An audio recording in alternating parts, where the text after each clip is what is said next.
Well, hello everyone. Yeah, look at your clocks. We're on time. However, we haven't done much with the plane, so it's going to take a little bit to get her going. The A319 sits on the line here in Malawi, getting ready to head to, well, we're not headed to Africa. We're already in Africa. But we're headed to Madagascar. Well, then maybe we'll head to Africa afterwards. But anyway, as the movie went, we are headed to Madagascar as advertised out of Malawi. Um, so, pretty nice little flight here, about 2 hours in length. And if we have time afterwards, who knows? Maybe we'll drudge up some Caribbean action barring the weather. It is that season, folks, of the hurricanes, those in the Louisiana area, Alabama, Tennessee, hey, even up here as far as St. Louis. We all got to see some of the effects of Francine. So, hang on a second. Something is not looking right. Just making sure. Okay. Just the way it is. Okay, got it. That'll work. Okay, everything's looking right. It's just the way sometimes they look on my screen, I start thinking, oh, uh-oh, what kind of problem today? So, hang on a second here. I am gonna bring up my chat on the telly. On the telly. There we go.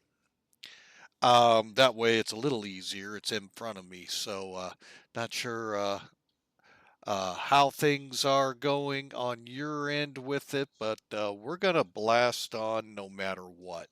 So we had some connectivity issues in the morning yesterday. Things are looking good, so we're gonna hope and pray for the best on this today. So, again, Malawi to Madagascar, ToLiss A319. Hope you enjoy. But yeah, as I mentioned, oh, hang on. This is going to bother both of us. The sound is turned up. There we go. Um, there are storms brewing, one out in the Atlantic. One might even be right in the pocket there where I'm looking to fly. Saba to Bartholomew, otherwise known as St. Bart's. We'll see. If not, maybe we'll come up with something else. So, a lot of time between here and there. So, with that, you can see the ToLiss A319 on the ramp, about to start taking on passengers. It is one of those kind, folks. You know, Africa is really, in many parts, not known for rain. The savannas get rain a certain time of the year, and then we've watched it. They kind of dry up a little bit. So um, we'll see how that transpires here. But we are at Malawi, and let's pre-brief so we can get going. Um, we like to use Sim Toolkit. I know a lot of you out there like other tools. Hey, that's awesome. We're actually beta testing Elevatex, a new system coming on. It's in alpha right now. Bunch of us are, I mean, finding little problems here and there for the developers to tweak out. Um, but overall, it's coming along pretty good. But I'm still a huge fan of Sim Toolkit. It's going to take a lot to change my mind here. The reason I left Volanta, it became payware. Quite frankly, it became payware. For anything of any value out of it, you had to pay them. I'm sorry, Sim Toolkit's free and offers so much more that I had to say sayonara and head over here. So, and on your screen is Sim Toolkit. One of the many tools from flight planning to flight schedules. Folks, this is one of my favorites. We don't use it a lot online because this is what I use to figure out my week. sometimes of what I plan to fly, looking at other airports. So that's why you see it that way. Um, let's see, what else do we have here besides my logbook and my fleet? Okay, those are over in Volanta. Oh, sorry, folks. Streaming flight tools. I mean, they're all here, folks. And the one of the best tools in the toolbox here comes under the logbook. I'll give you a case in point. Let me close that out. We'll head to, wrong one. Sorry, there's my fleet. Oh yeah, they do put airplane pictures on there too, folks. But let's look at last night. There's last night's flight. There we can look at it. Okay, everyone can see that and do that. Let's do this. But can they go this deep into your landing? That's right, folks. These are the actual numbers that came in last night on my landing, to include $1 million piece of evidence, the actual landing spots. So, um, that's why I like this. I go back, I like to see where I ended up. I actually do try to improve my landings. Um, so this data helps add to it um, the rewind feature that X-Plane has built in. It's not something separate we have to download. Once we have it installed, fly the flight, but make sure to start where you want. No, it starts when the sim starts. If I fly an 18-hour flight, the Hawker, I want to fly JFK to Singapore, yet I don't see him ever doing it. But anyway, I could do that entire 18-hour flight, watch it again. Don't think I'd want to, but you get the point, folks. I could go back to any point in that flight until I start a new one and watch it, or until I shut down, I should say. So these two tools, X-Plane and Sim Toolkit, help a lot in showing your aircraft profiles and all of that. All of that to say, that's why I love Sim Toolkit. Um, nice discussion with someone several months ago over it. He had no idea what Sim Toolkit was capable of right now. Not alpha, beta, right now, up and running. Version 1.2.5 to be exact. So, a lot of tools here, folks, that are already available. But I always look to see, hey, you know, Volanta was the king for a while. SimToolKit came around and sucker punched it because they're free. Volanta's not, folks.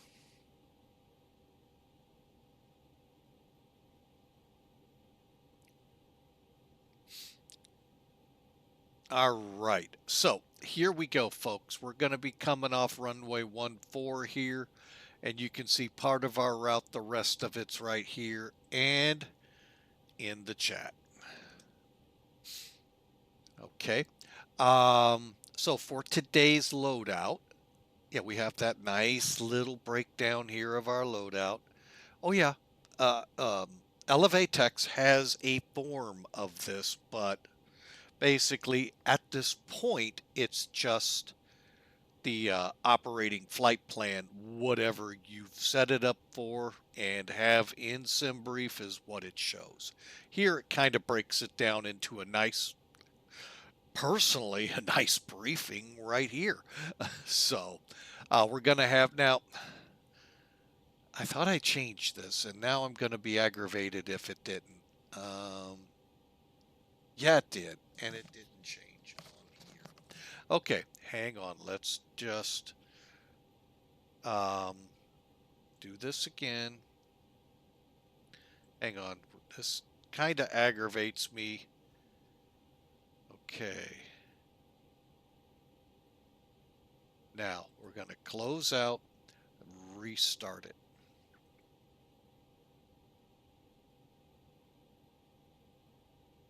Should have picked up on the next one, but it didn't. So, as with all software, there is sometimes a hiccup. Oh, we've seen it in many forms. Let's see if we've. It's going to look exactly the same. Fly. Yep, this is looking better already. Cool. Hopefully it really is. Let me zoom it a little down, a little more. All right. Ah, much better. Okay, I may have to report that one to Sim Toolkit. Okay, so if you look at the payload, 26,480 pounds. I'm verifying with the actual file payload. That is correct. That's supposed to be kilograms, folks. Oh my, oh my. Oh, the things the flight sims computer simulations do. Anyway, so we got 26,800 pounds of payload. That's basically 122 people. Mind you, A319, so we're not going to get big numbers that we're used to, anywhere above up to 180 and higher. Um, so that's actually about 2/3 of the way full. That's not bad. Ramping out of here fuel wise was 17,900 pounds of fuel. And uh, let's see, zero fuel weight will be 116,788 pounds. Again, we got 122 souls that are signing their non disclosure agreements as we speak, so they can't come back at us. And cost index is 30. And dispatch graciously says 39,000 for us today. We'll take it. All right, weather wise, this can get iffy in Africa. But it looks like we have some information here at actually the name of this airport, folks. Bear with me. Is L- Leon Leonwi International in it's got a secondary name. Hang on a second. Uh Kamuzu International in Malawi. That kind of weird. But anyway, but we're heading to Madagascar. We're not even going to try to pronounce it, although Ivato is what I see here on MACAIR. I can pronounce that. Probably got it wrong, but I can at least, that's pretty simple to look at. But anyway, the weather here in Malawi, I love that. What a great country name. Um, Pretty much east winds, 14. Temperature, depending how you want to look at it, 29 degrees, but it is Celsius, so it's a little on the balmy side, 84 degrees. But it's maybe a dry heat at 8 degrees Celsius, so you know, 84 degrees is beautiful. Down there in Madagascar, the runway heading is the way the winds are going at 17 and it's 64 degrees. Keep in mind, they're getting ready to come out of their form of winter into their form of spring. We are south of the equator, so everything flips. Where we're getting ready to go into fall, they're getting ready to go into spring. So, uh, got to kind of some. That's why I love flying the globe. People that kind of stay in one place don't get to enjoy the neat things that we'll probably never see personally in our lives, but we can at least envision it in these simulators and all. So, Sometimes it's good to get out of that little box we fly in. All right, and that, folks, wraps us up. Oh, by the way, I'm already online. South African 572. So let's get to work on the plane here, folks. Bear with me a second. I got a lot of different windows open, helping to block things.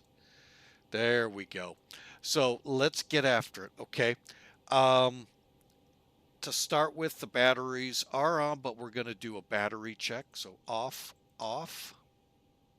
We are on extended external power. Should see a good jump back up to 28. Good charge. Oh, we didn't set this up. Now, this is a CVR test, cockpit voice recorder. I kind of use it as a sound check. Pretty good. Come up here. Good. Good. Good. All of my all my fire warning systems are working. Okay, and I do them all at once. I do a couple things in here a little different than the checklist says because I'm there, and that's why I do it. While I'm here, I'm going to move this to status, so the number that comes up here will tell you how many minutes to alignment. Once we're aligned, it'll give you the infamous status code the INSs give. All right. We'll adjust lighting if need be on the cockpit. And before we get going any further, let's begin loading the aircraft. Okay, first off, the attendant button, ATT, brings up the cabin status. I love what ToLiss has done here. It's really a great deal. I'm going to kick a couple switches on for the radar, but the main ones remain off. Okay, we've got the front and back left side doors open. Let's go to the all-important next one. Start putting in how many peeps we'd like to haul. Load them. Make sure you load them, folks. Come over here. Go to page 3. Put in your fuel load. And if you didn't write it down, shame on you, bad pilots.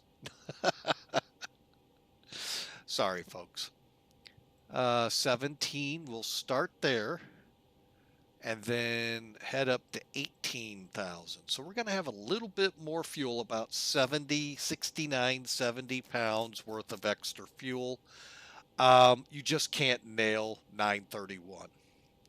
I know many airlines would be very upset with these rampies that they're just so sloppy. So, next page is our baggage. We're going to leave it as that for now. Both cargo doors are open. We'll see how this translates out over here.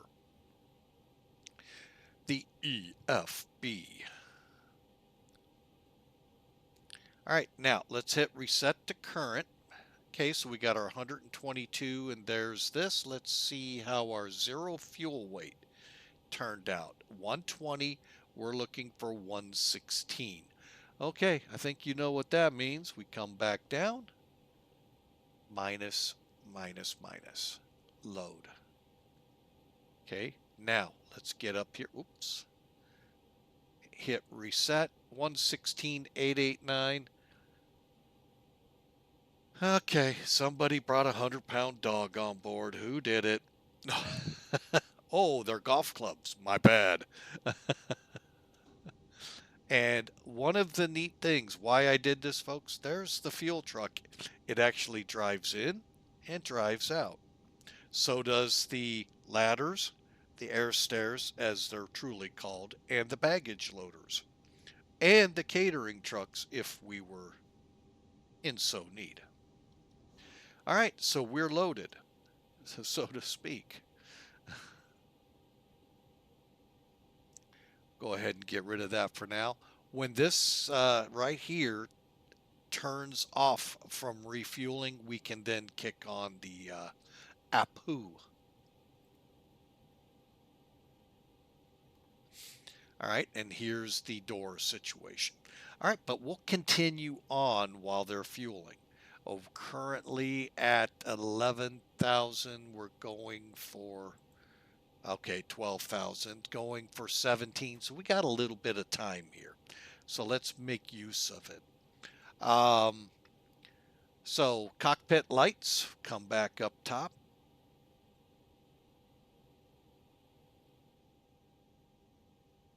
Boom. Turn them all on. All the light bulbs should light up. All the light bulbs are on down there and on here. Oops. And off. Make sure you bring it back to off. Otherwise, it will freak you out. Why is every light lit up? What broke?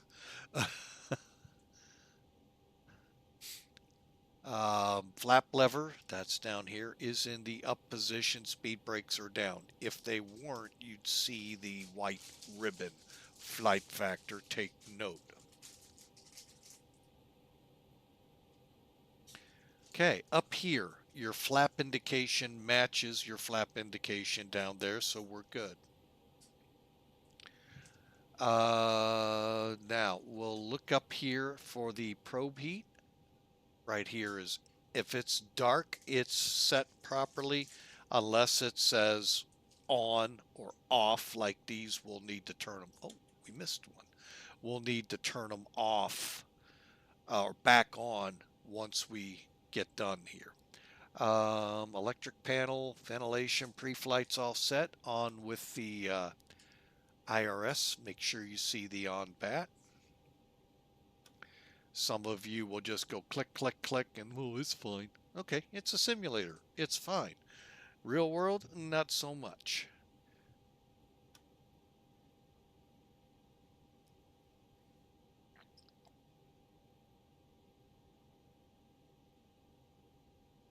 All right, so we're going to continue on. Strobe lights, auto.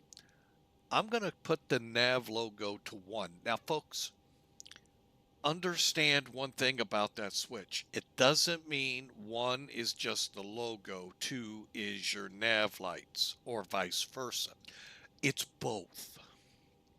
What it allows for is you to continue operating when whoever goes out does the pre-flight around the plane. Okay, they're going to look at the lights. The wingtip lights are mandatory. Okay, you have to have those. Those help other pilots, especially at night, know which way you're going. So let's say you come across the one on the right side of the aircraft, pilot's right. Report it in. I go then, move this up to nav 2. Boom, the light comes on. Onward I go. Write it in the logbook, maintenance log. However, it's not a shut me down. Now, if it doesn't come on when it goes to nav 2, guess what? It's a shut me down until the mechanic comes out with a bulb, sticks it in till it works. And probably a good mechanic would do both.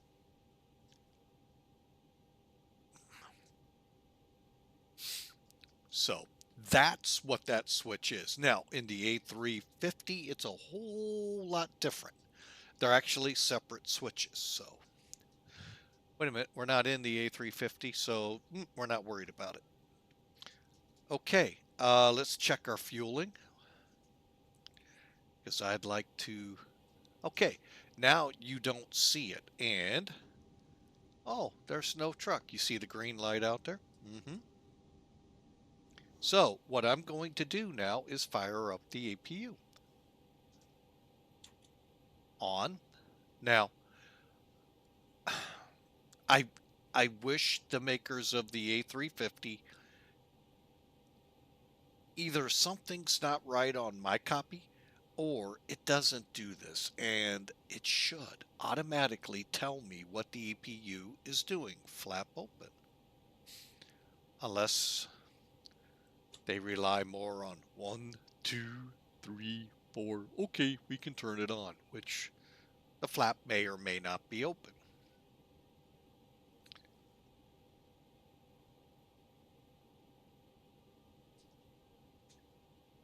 But anyway, I don't know the A350 or the 787 worth a hill of beans, folks. So I really don't know how they operate in the real world. But we're not in those. We're in an A319. Okay, and we're just about fired up. We'll go automatically to gens.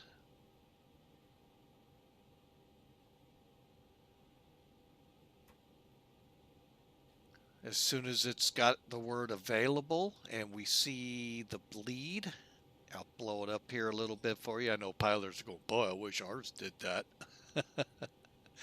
Yeah, I bet you do. Okay, it automatically, unless, here, let me show you, unless um, the APU gen shows off, automatically switches over to the gen. Then we'll switch over to the bleed, put it up to, we'll go high flow because of the warmth here, and we can disconnect the external power now. Okay. Continuing on pack flow fuel pumps, we can actually turn those suckers back on so we don't forget. Okay, and we are ready, folks, to start loading up this lovely device, the McDo.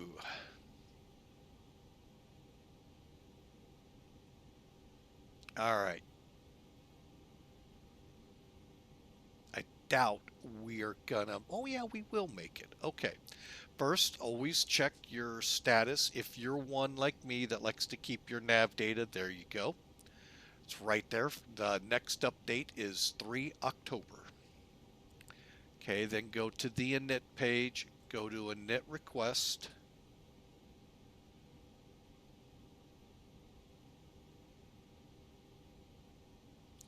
Okay, you got all the data filled in. Yeah, I'm doing something in the background, folks. Okay, and let me just see. I don't know if we're gonna, I don't think so. Oh, yeah, we get coordinates. We're in stand 2. Let me bring charts in as soon as I get the right screen in front of me. There we go.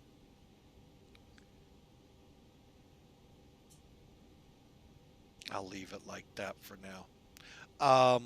Okay, what I have here is the airport. Okay, we've got a nice 11,000 foot runway. We're situated 4,000 feet above sea level, high altitude departure. Again, reason for high flow. Spot 2, I think we're more like spot 4. Let me look outside. Hang on.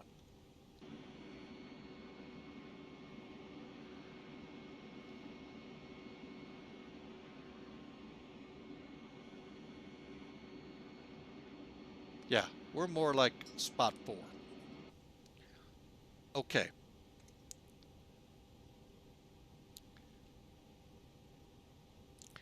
All right, so before the alignment takes place, set yourself up. So spot 4 is 1346.9, 46.4, so we'll go up. If it does what it just did to me, guess what? Try the other way. Oh, it was going right. My bad. 46.9. I didn't catch that it was 47. Okay, so now click this one. We need 3346.7. Same thing. 3640, 3346.7, 3346.7, 46.9. I hate when I do that, folks. Click align, and when we get to 0, it will align on this number. Okay. And then you can click wind, return. Let's try that again. Request. Next phase, just checking. Okay, and then return. Now you can also do them from data. Um, Here, I'll just show you real quick. Come down here to function, function, and then you can do it right there.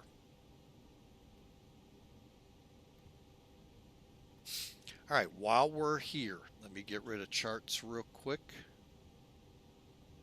Let's check our weights, shall we? Oh, look, I still have that page up. Now, just click the arrow pointing either way, left or right. It'll take you to this prediction page. All right, so we want to make sure 116.8. 116, technically we could get away with 0.9. I'm going to check what our flight called for. Yeah, where are we actually at? Looks like, how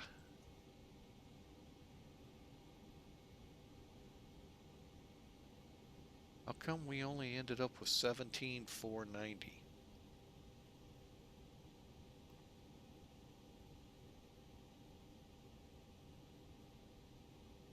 We haven't burned 500 pounds of fuel yet.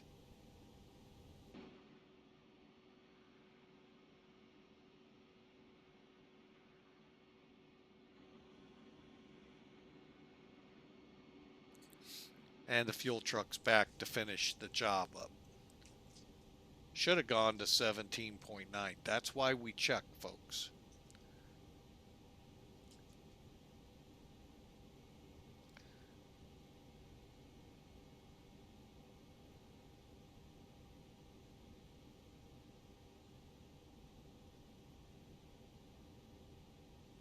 Okay, we just aligned.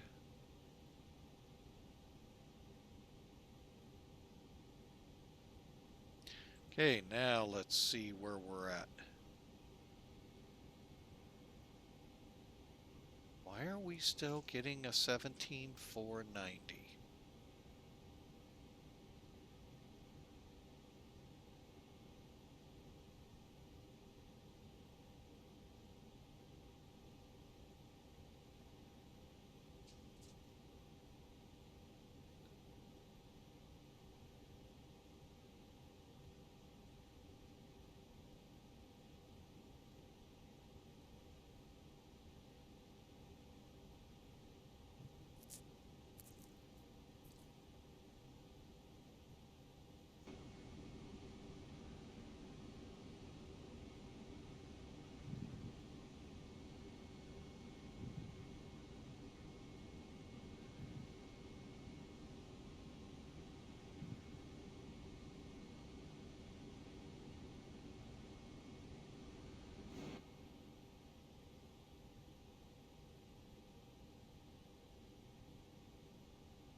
Okay, let's see if that improved. Greatly. Thank you. I don't know why that 17.9 wasn't working. All right, so we're a little heavier on fuel than planned. So 16.8 we'll go with. That's pretty close. Actually, I'm going to go 116.9. Get our diagonal for 28.6. 28.6. Okay, and then we'll make the adjustment 18.2. This is, y'all look probably going, we're just squibbling over a couple. But, folks, running out of fuel is never a good thing. It just never is. It's just about as good as landing gear up. Okay, at least you landed. You may not with running out of fuel. Okay, so we're done. We've checked our weights. Now it's time to get charts back in here and check our flight.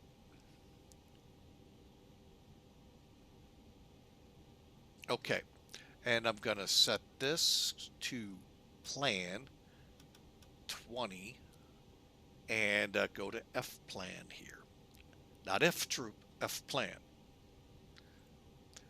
Now we'll go flight first. Let's check the weather. 130 as of 38 minutes ago. 130 at 5, so 14 is perfect. No significant weather and it's clear visibility. Okay. Cool.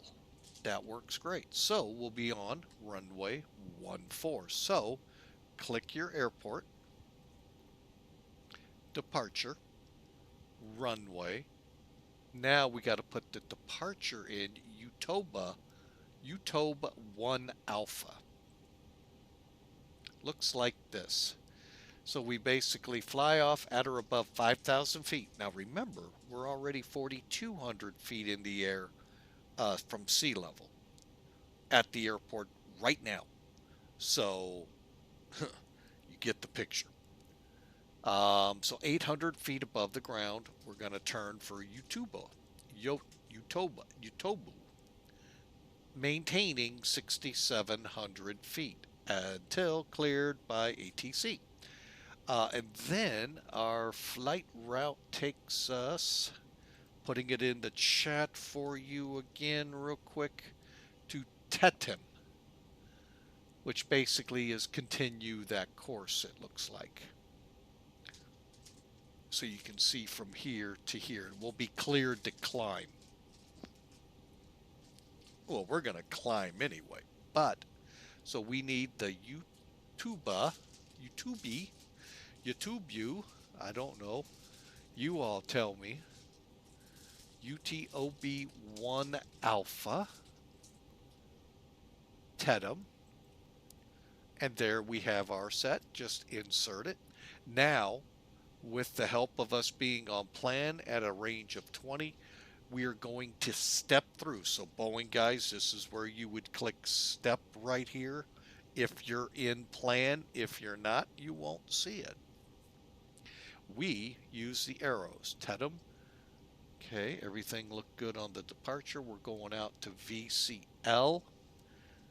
Then top of climb. And you can see how it centers.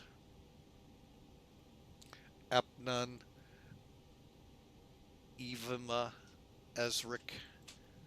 Everything looks good so far. Where are we at here? Uvik, just behind it. Okay, Estic, Gadno. Title. We're inbound now to the airport. Okay. Now we're going to fly all the way to DOBAR and then IKRAM. And then we hit a discontinuity. That's what you're looking for here, and you're looking for it to skew off in major ways that it shouldn't. If your overall mileage looks good, it's probably right, but it's still good to check. We've actually come across a lot of problems. Okay, so we do the same thing. Now we're doing the arrival. Okay, first let's look at the weather currently. 12 minutes ago, 140 at 9. Little variability to it, and looks like a beautiful landing ahead of us. All right, so we are planning runway 11. There are ILS approaches. I can hear people go, yay, I need that. I'll fly the RNAV if need be.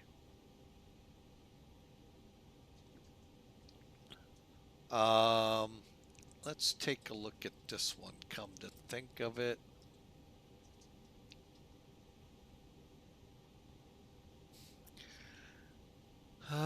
This is the problem with ILSs, folks. They really sometimes don't match up with your arrival.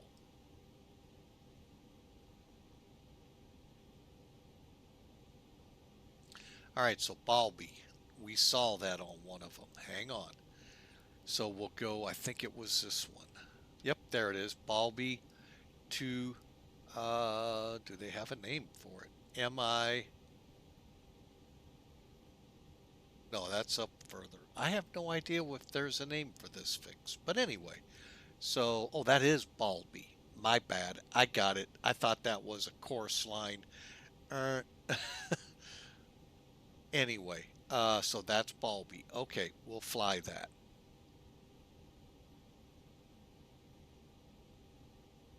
Now, what I just did, just so you all can see, from IKRAM to Balby, right on in. So, um, that was the ILSX. We're on the IKRAM. Hang on, folks. 1B. IKRA 1B. Always want to make sure, folks.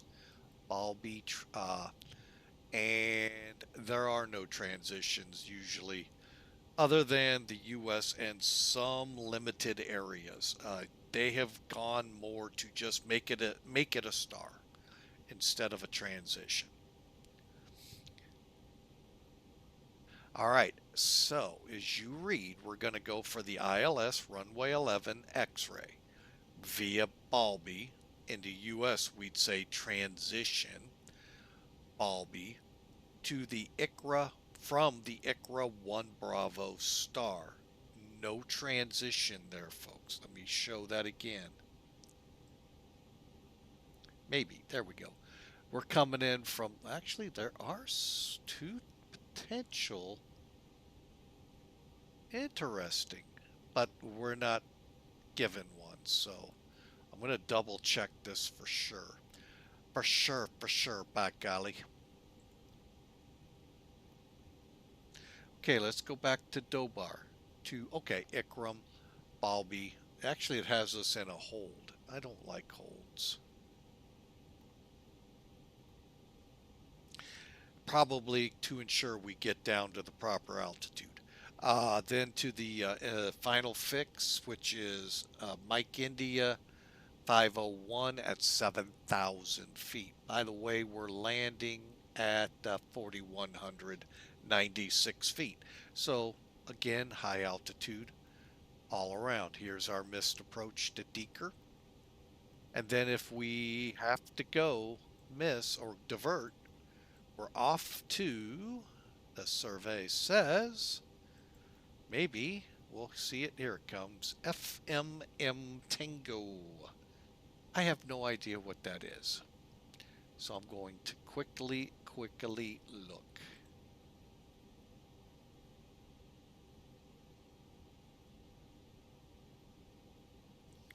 Hang on. My chart is still on last night.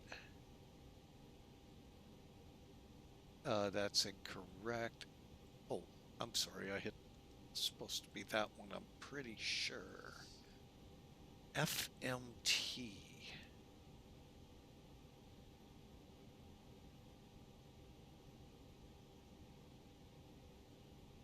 Oh well. Not gonna worry about it, folks.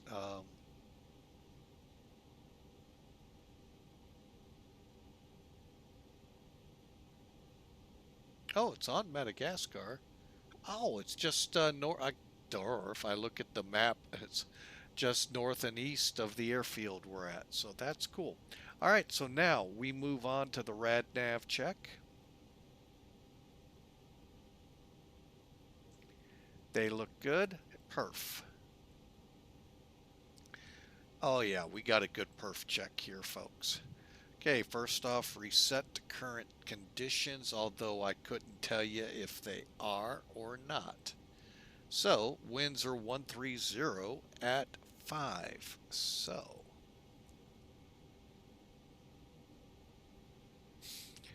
outside air temperature, 25. The barometric pressure now is 3015. They do use the millibars 1021. Runway is dry. We're not going to need anti-ice, we may or may not flex, but we will run with the air conditioning. Let's compute, see what we got. I think we're gonna flex. But I think I'm gonna do it, oh, not that one, with flaps 2. Yeah, I feel more comfortable with 4,000 feet to stop. So yeah, we'll go flex 2. I'm gonna show you how to set that up now. All right, so let's move on.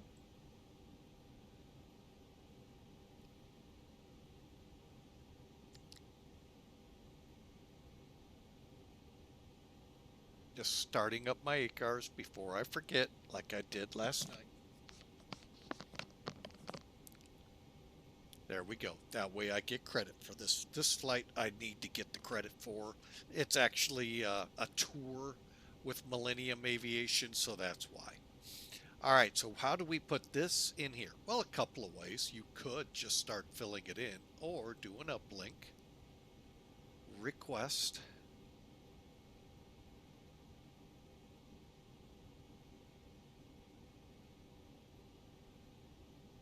Actually, I did it wrong.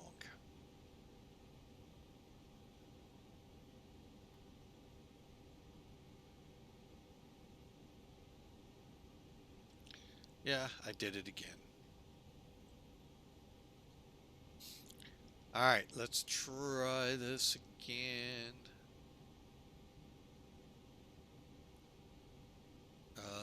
Weather here, 1021.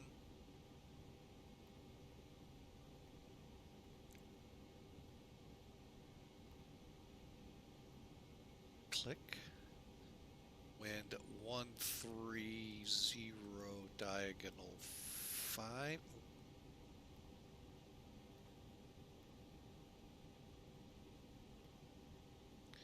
Okay, now to affect the flap 2, just click 2 here.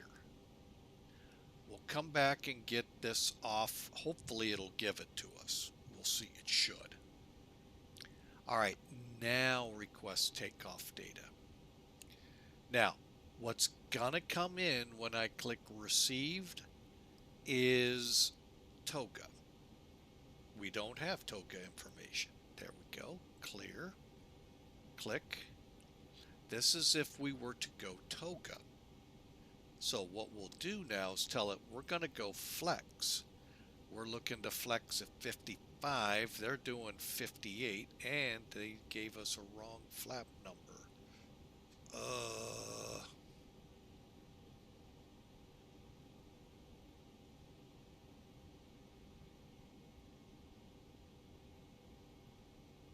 Okay, well, here's what we're gonna do. We're gonna put in 128 or 125, 128, 131.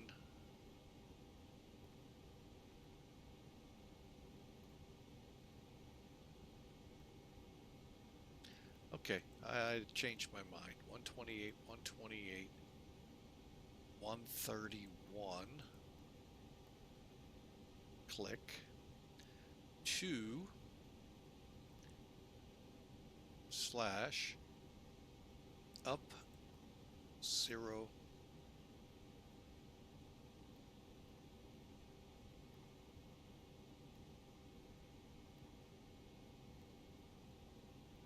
Okay. So in essence, I should have just done it. And our flex is 55.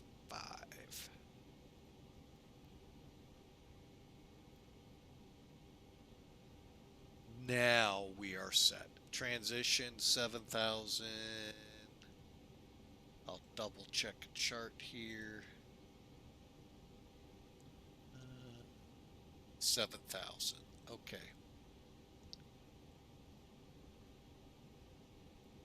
And folks, the aircraft is now ready to go. The last checks we have to do are getting the front control panel ready to go. So if you need to get a drink of water or anything like that, we'll be ready to go here in just a few moments.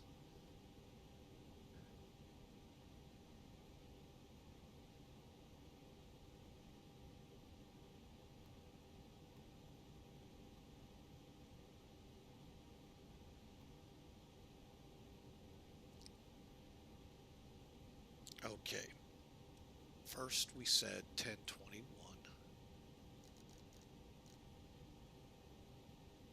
Okay, go to arc. That'll be fine. Okay, dot looks good. Initial climb.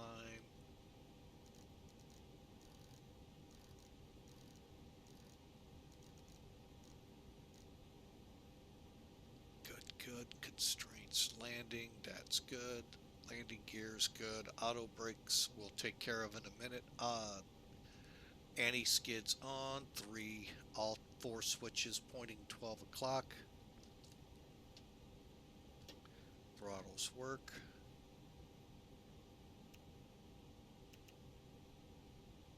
Okay, and we are ready to go.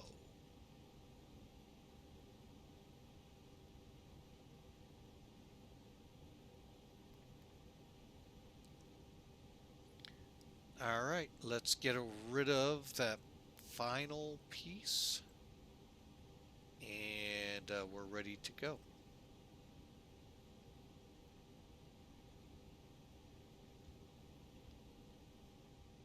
Okay, we're on.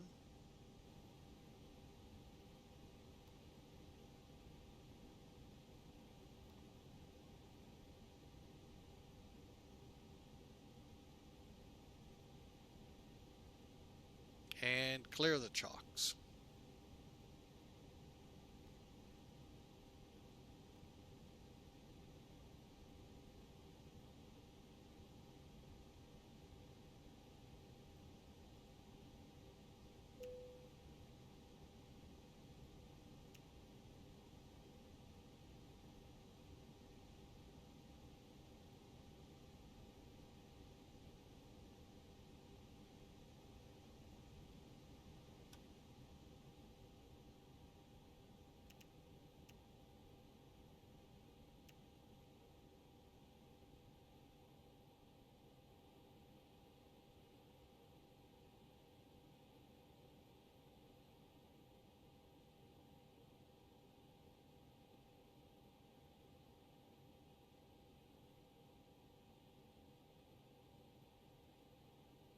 Okay, start number 2, please.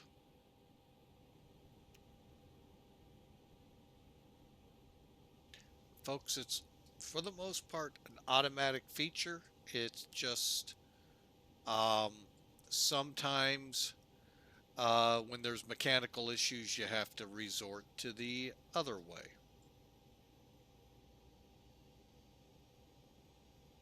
Oh my, we are at Area 52, folks. Oh no.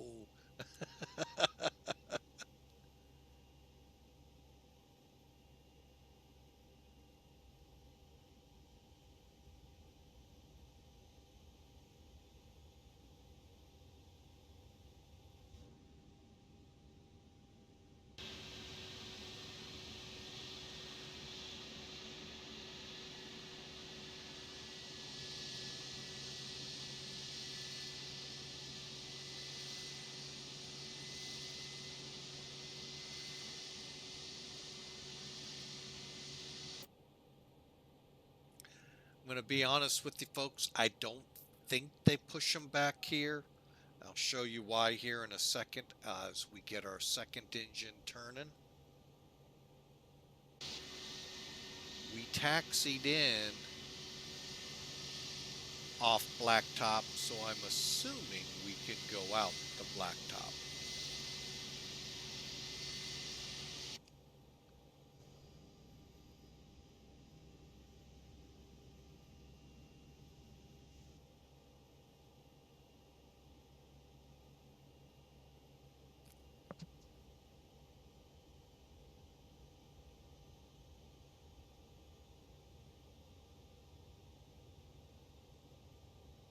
Okay, we got a light off on both engines. Getting ready for the next steps.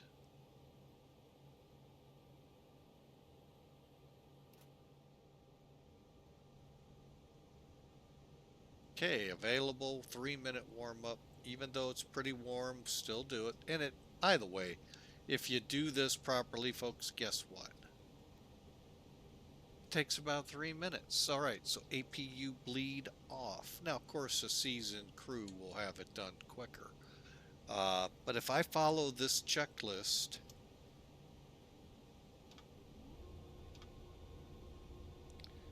a lot of times it takes that. Okay, guaranteed flaps 2. All right, now click flight control. We need to set up 4.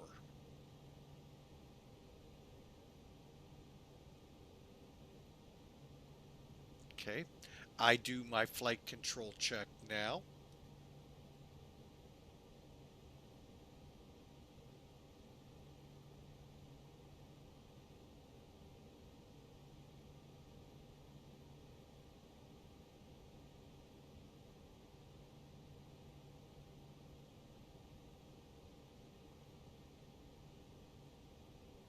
Okay, and that all checked good.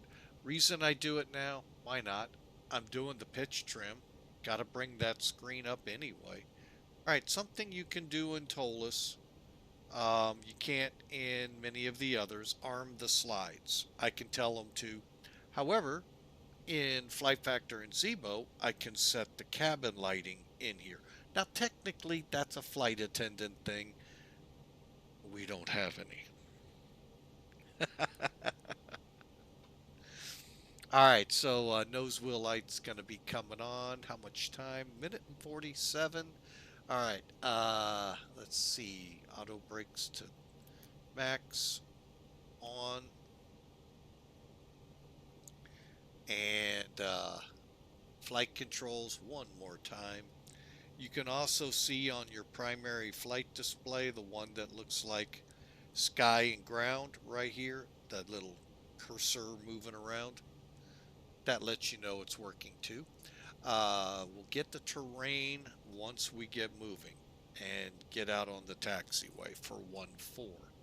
Speaking of which, that will be straight up the alley, take a right hand turn to the end. Okay.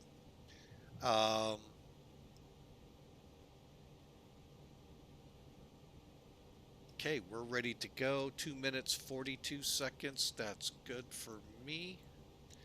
Okay, come down here. Let's get the engine starter to norm. And out we go.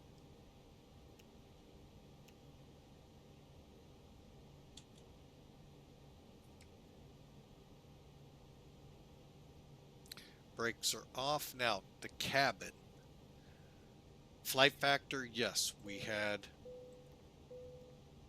a switch to our right. Here we don't.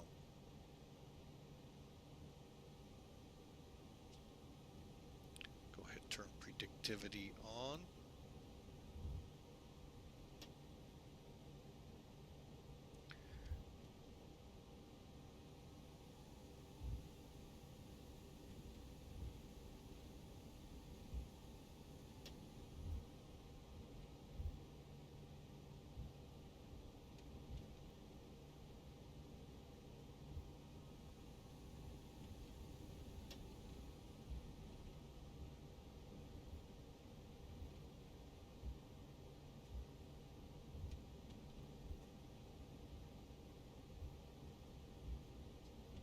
Beautiful day. Again, I don't know how much X-plane extracts African weather. I know, oh, what the heck was the name of that weather program? They did not do a good job in Africa, so I don't know if it's just data isn't available. So, but anyway, we're on our way, folks. Now we'll do the test. Aircraft passed. Terrain's on. Radar is coming on.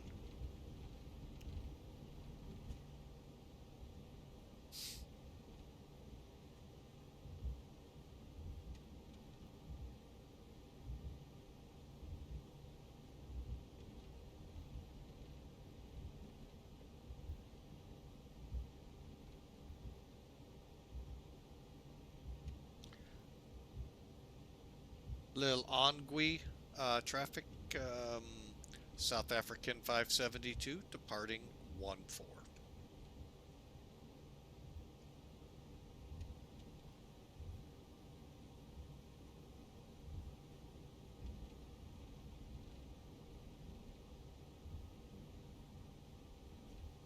All right, folks, we are cleared for takeoff. By default, no controllers. Okay, we'll turn the chrono back on when we get on the runway, hopefully. Brakes, good. And we're ready, folks.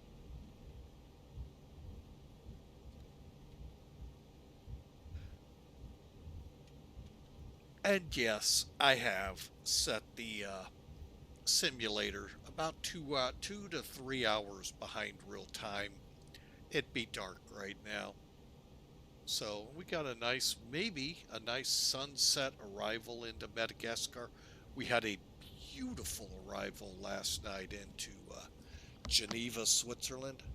Even though we didn't make the event, which was a bummer, um, we had a blast anyway. So, and there's no event down here today. We're just flying this for MACAIR.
Chronos 1 set. The other one's going. Recheck flap set. Here we go.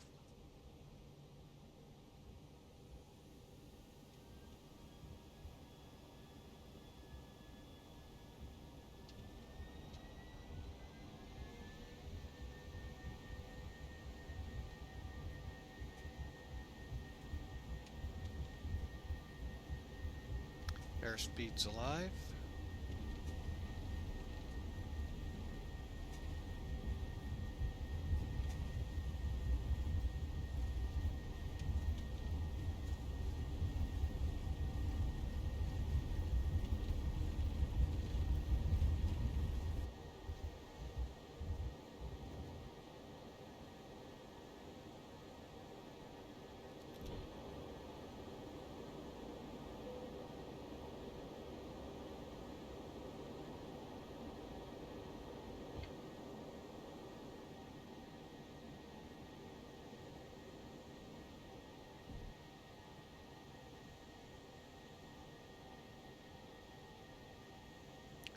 Correct. Center line is optional. Hey, Inyusik, welcome in.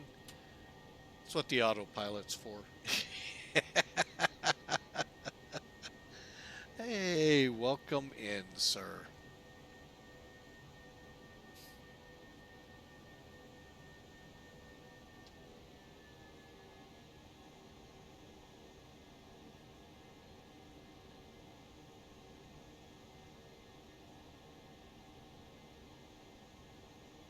Okay, we're going to level at 6,700, it looks like.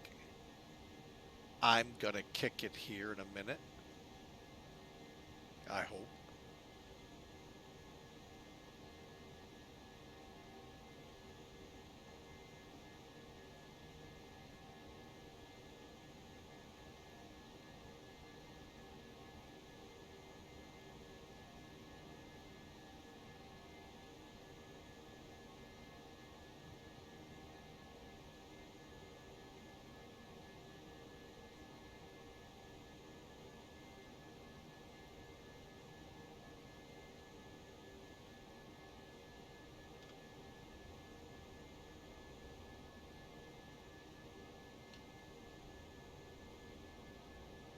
Right, flaps are coming up, folks. We're on our way.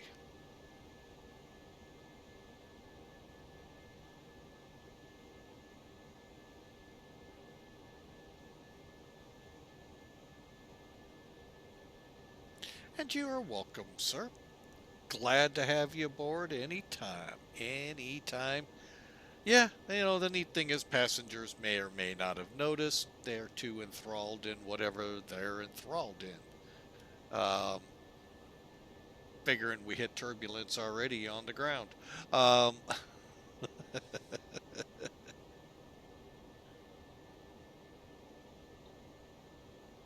oh, but boy. Oh, I can't remember. Active Sky. That's what I was trying to remember. They didn't do a great job either with Africa. Up more along the equator where it was stormy, it did pretty good. But boy, anywhere else in the continent, I guess there's just not a lot of weather stations here, and that's possible, folks. While there's probably a lot of people in this continent, they're in pockets more so than anywhere else.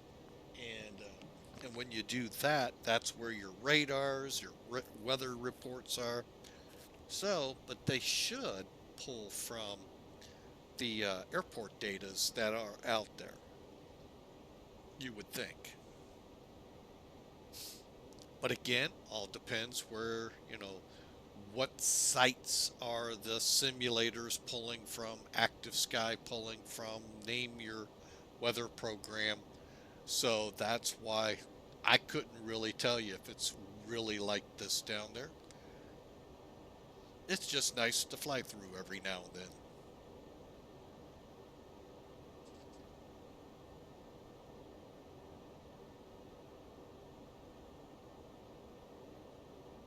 All right, we are through 10,000 feet, folks. So that means the lights come off.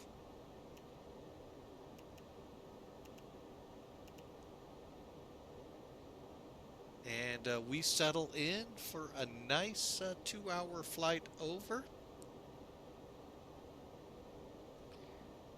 Again, I think I'm going to use some toolkit. It just is easier for me to look over and see the time on it. Mark it, folks. 2 hours, 25 minutes. Give us 5 minutes and see how high, see what it says then.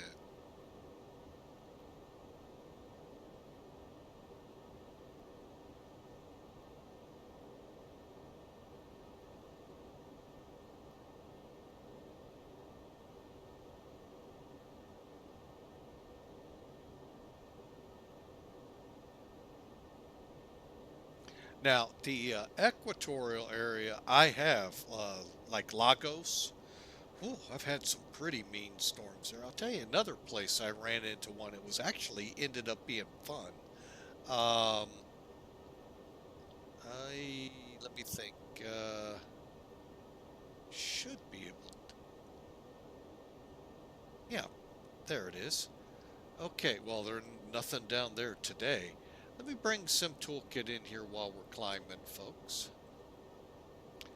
Um, we um, in this tour, forget where we were coming from, but we were somewhere down right in here, and we hit. I mean, the radar was the entire scope red, and we approached the airport twice. Um, we had to go around. We couldn't hook. We kind of got hung a little high on the ILS. Couldn't get down on it to start with. But oh my gosh, was the weather unreal. Uh, that was some of the best thunderstorm action I've seen. There was a couple of others in X-Plane 12, but that one still leads the way. But like I said, down in that region, they're just above South Africa control, and it might be right there at the tip of South Africa, right there.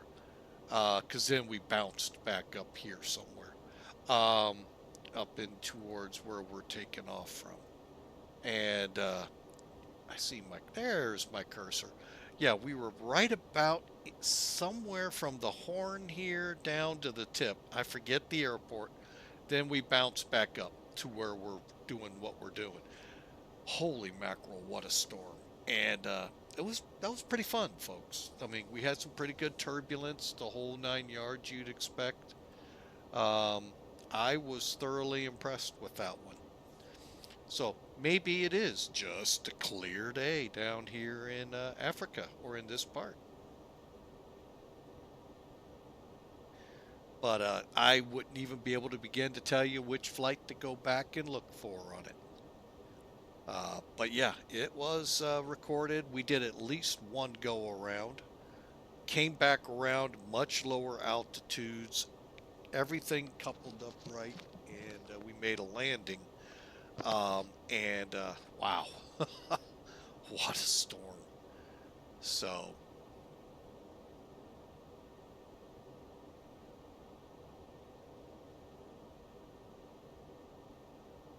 like I said, I've only seen it one or two other times that pretty, that intense. And it's usually in the Far East, where you would expect. So, yeah, those days do happen. And folks up here in the northern latitudes, we're going to begin to go into that W word starting in about a week or so. Winter, winter flying. And I've already run into some air mets, no icing yet on the aircraft. Uh, but we did run into some icing notices down in not Africa, America. And it's coming, folks. Ah, the fun of flying in the winter.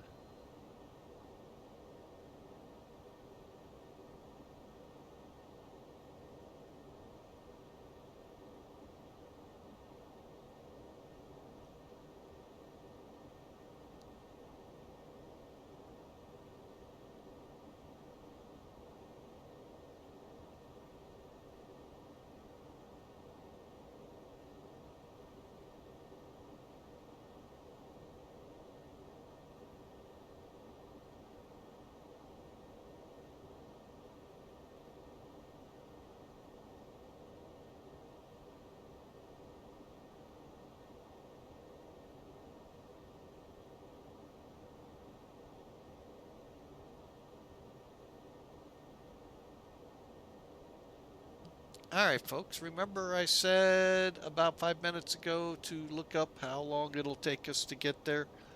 We've lost in 5 minutes a half hour. Now, compliments of altitude and density and all of that, plus winds actually are more to our nose right now. So, yeah, we've already lost better part of 25 minutes.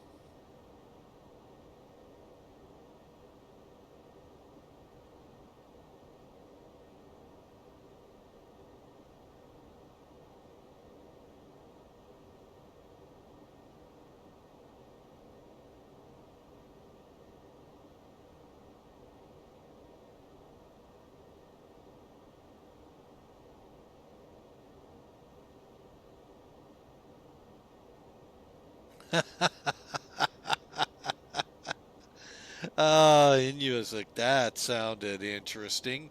For those not able to see the chat, near the end of last winter, in the northern hemisphere, he did an FSE ferry flight, northwest U.S. to southeast. Some GA crate had to go almost to California to avoid the ice before turning east. Yeah, but if you were just on the border of Oregon and you got into California, sorry, sir, couldn't resist. But anyway, um, that's awesome. And folks, that's coming. It's beginning to show. It's actually showing itself in the U.S. and I'm sure in Europe. We've already had snows in many parts of the Rockies. I forget how low on the hills they've come down so far. But we've had a lot of reports of snow already, folks, out west. So it's coming. Oh, it irritates me that. All right, let me check something here. We'll just do it this way.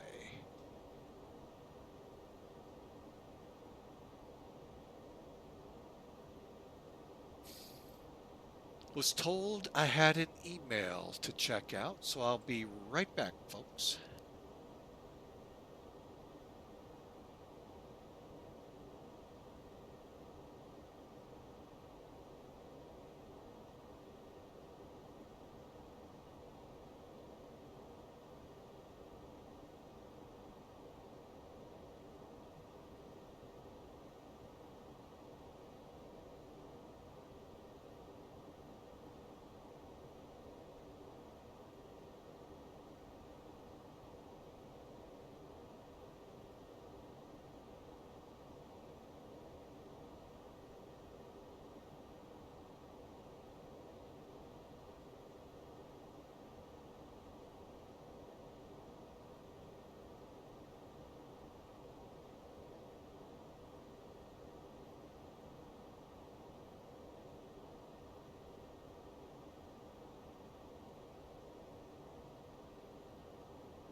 All right, folks, we're back with you, and I see that lovely graphics thing is bouncing me all over the place here.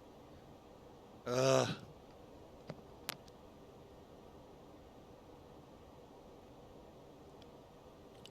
didn't want to cough in your face, in your ears. Sorry about that.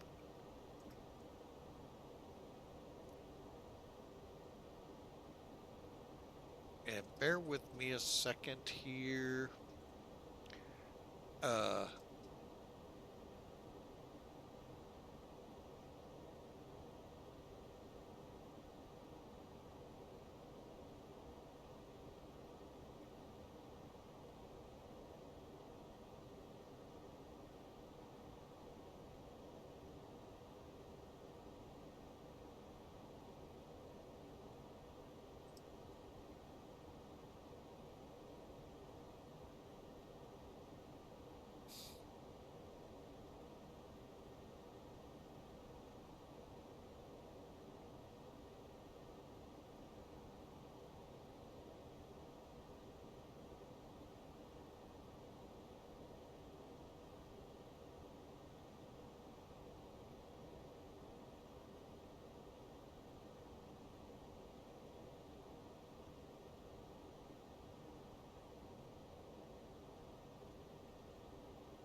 All right, folks. Sorry about that. I was out about getting some things done. As many of you may or may not know, I've been out of work for a few months now, and my wife came across the posting um, and forwarded it to me, so I was applying for it real quick. Who put all this dust out in front of my computer? What? I tell you.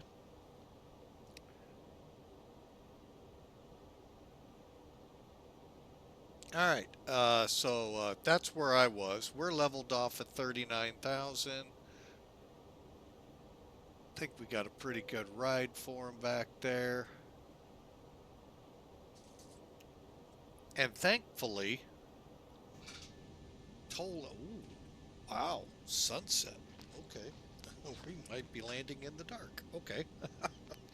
Anyway, um, ToLiss doesn't have flight attendant announcements like Flight Factor does. There is another one. Fearless, but they're very limited in what they do. Better or worse, who knows? You be the judge. I don't like the 767's version, but I can tolerate what the Airbus 320 does. Um, and I can tolerate Fearless because we control them. It's when we can control them that's when it's great. When it argues at me, who knows, in USIC. I just happened to look. I had applied to this place several months ago to never hear from them the status, and found out um, wasn't selected, which wasn't the big brainer to me since hey, I appreciate it, sir. I really do. I do appreciate. But yeah, hopefully we hear from something a little bit more into my wheelhouse, but we'll kind of see. Um, so it is what it is as we continue on. So, but the flight attendants, it's really. Oh, I also like the A350 because I think we have more control over that one too.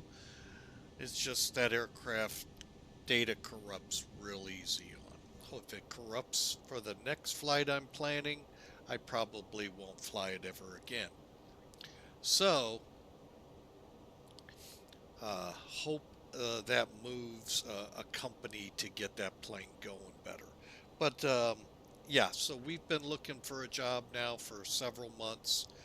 That's why you have seen so much of me online of late instead of the 2 out of 3 day kind of thing and then for only a couple hours. I really do try to push a lot of hours. I won't today because we're going to be going out to dinner tonight. Um,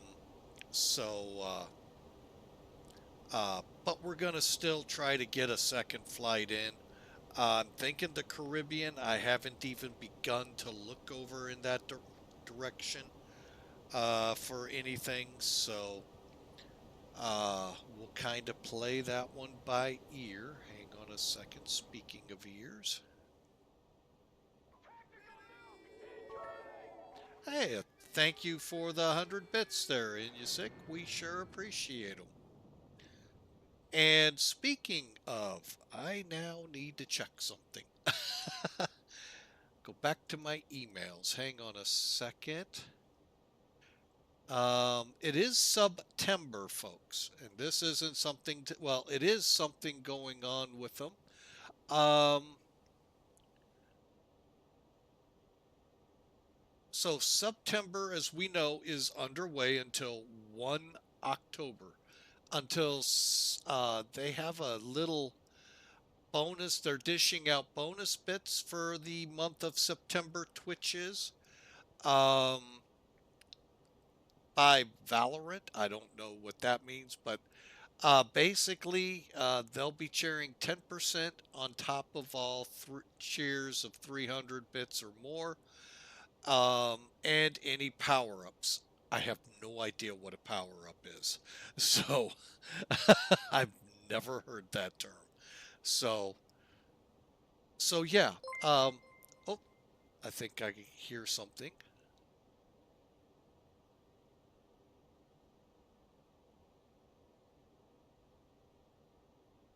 And oh, again, thank you again, Inusik, for the gift sub.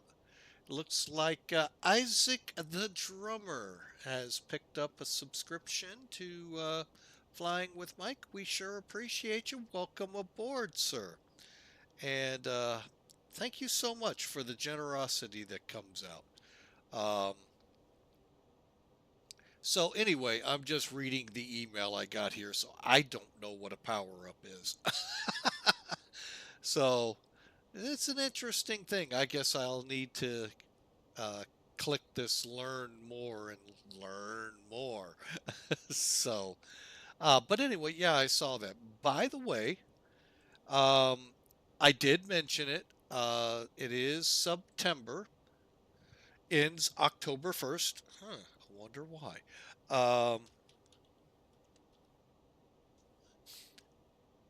I think I spelt it wrong. No, I didn't. Why didn't it kick off?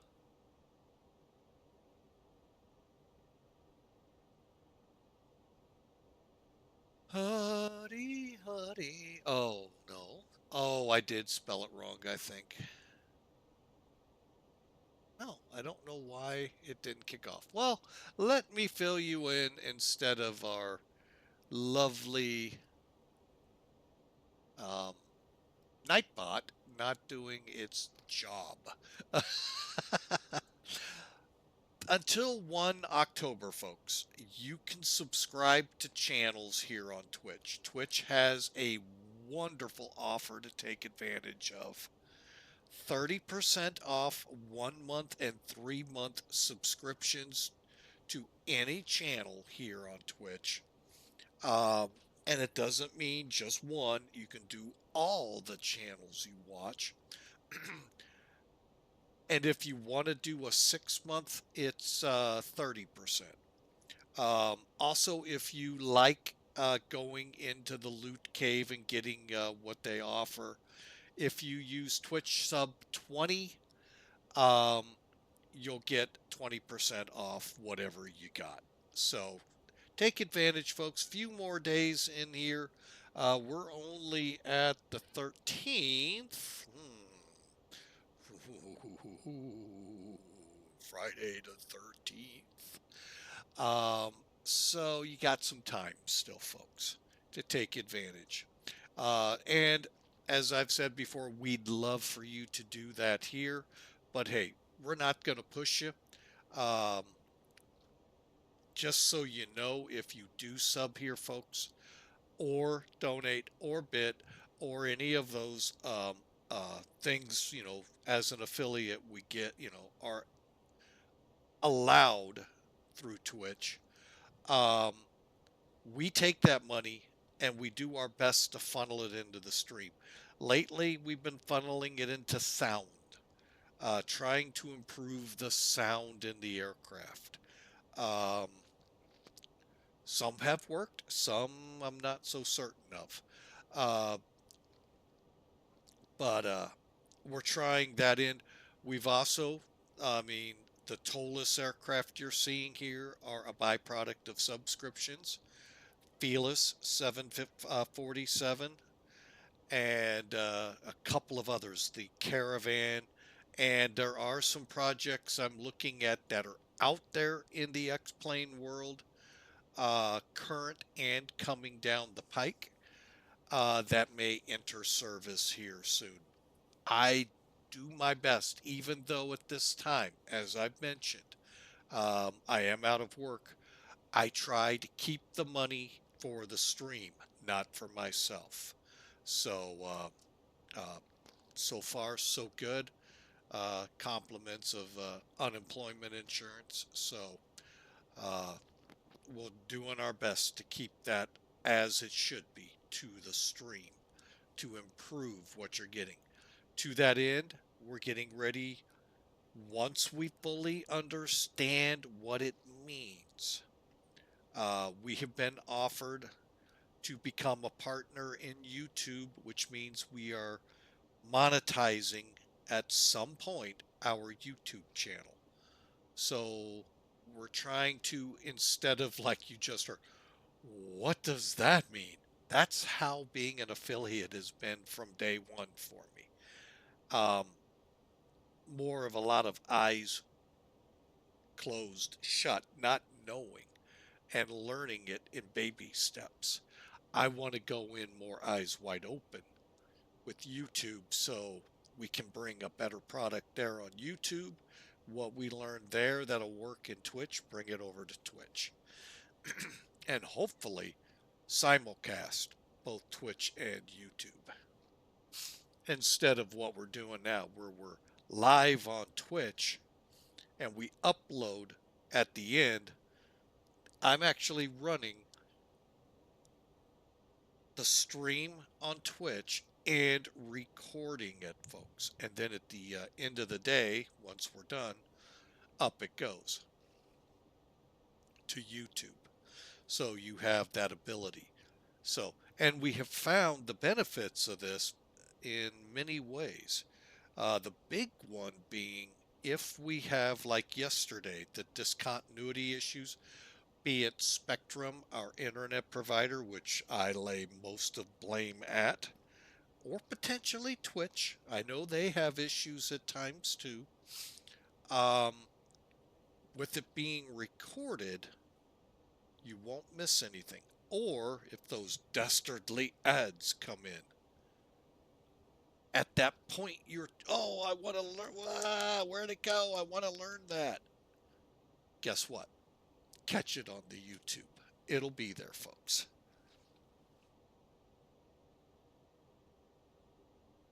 So, but I really want to say thank you to all of you over at YouTube for getting us over that 500 subscriber hump.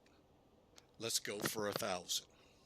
Tell your friends, get them all over here, folks. We want 1,000. But we're working on trying to understand what monetizing means over there so we do it right and not always seem to be playing catch up. Although ketchup with mustard is usually not bad. Yeah, I know. Bad joke. Who knows? Maybe a new graphic card coming in. I'm kind of getting tired of this again. So I'm sure it's probably my computer. It is approaching 5 years old, folks. And like a Timex, still, well, let me not say that too loud. Last time I did, I had a computer run out of memory. So, and it wouldn't even boot up. So, I mean, it ran out of memory.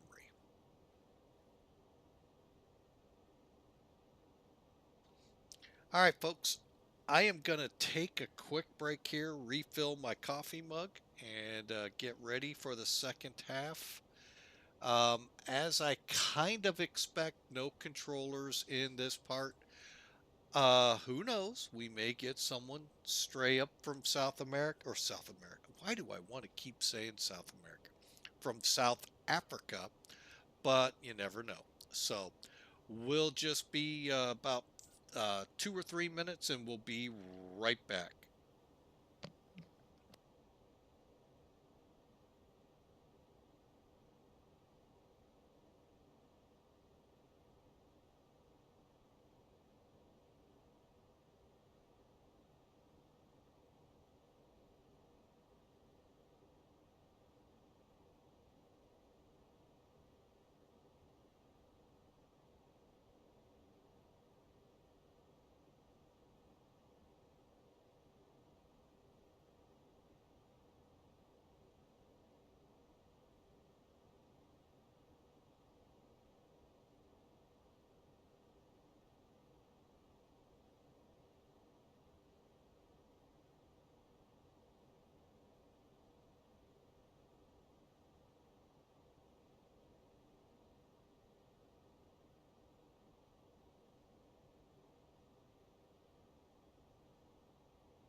Alright folks, just needed to stretch the legs, do my cabin check, and get us rolling on to Madagascar in 1 hour 14 minutes. Alright,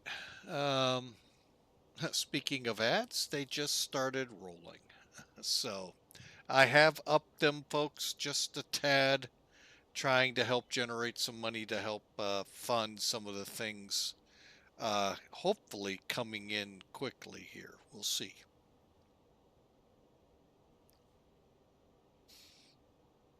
Couple of projects out there I just can't do, like the Concorde. Would love to have it, but if they don't have an FMC option, I have to say no. It's not that I don't like INS. I actually used to love it. It's just we had a problem and it wouldn't fix itself no matter what we tried. And I just was thankful an FMC program came out to augment and kept the 747-200. Oh, excuse me, back in the Century of Flight days, flying. So, not the one from Fearless, because you do get both options. So, that is why, folks, I don't try, and that's why we won't be seeing the Concorde here. If that's the only option, I can't, I just won't go back. It's supposed to be fun, folks, what we do here on the Flight Sim. It's not supposed to be like work.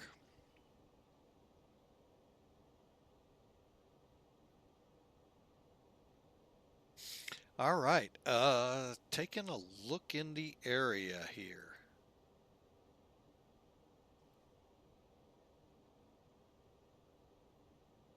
Well, Nairobi came up, which is well north of us. Who would need to come up? Aside from Madagascar scenery, or scenery, center. Mozambique, I think it was FQ. I'm wondering if it was FQMA where I had that pretty intense thunderstorm. But anyway, like I said, folks, it made the flight fun. Um, you just can't get weather like that all the time. So, oh yeah, nighttime arrival.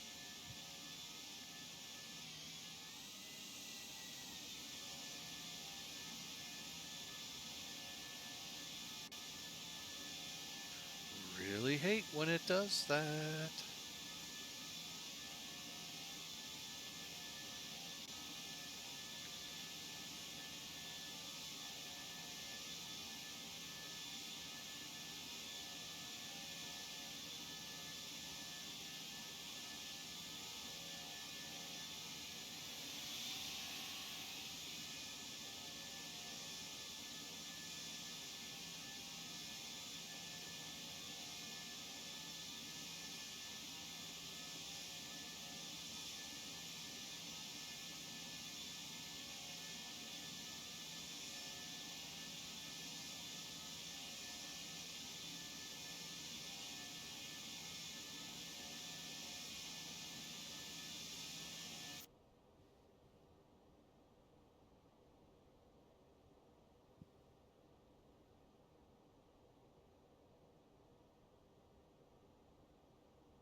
All right. So sit back, relax, folks. We got about an hour and 10 minutes to go. And we'll be in Madagascar. Enjoy the music.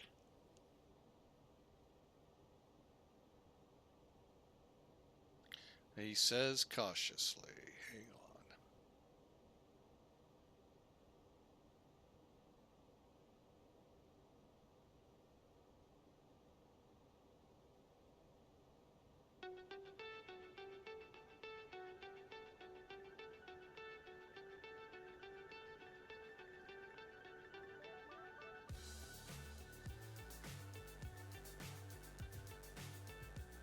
All right, we're going into night flight, so hang on here, folks.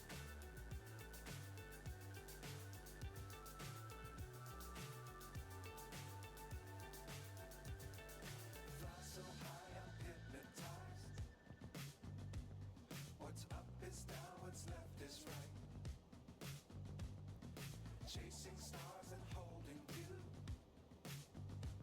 I can't see the end, but we'll see it through.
All right, folks, we're back with you. In that little break there, my wife had a phone call. So if you're not familiar with the working arrangements we have here, we're both in the same room. She works for a university here in St. Louis. So any kind of phone call she has does not need to find its way bleeding over my stream to potentially the student or a friend of the student to tell them, hey, did you know that was broadcast over Twitch? No, not this guy. So we just mute, and once the call's over, we'll come back on. So that is very privileged information to me, second only to classified data.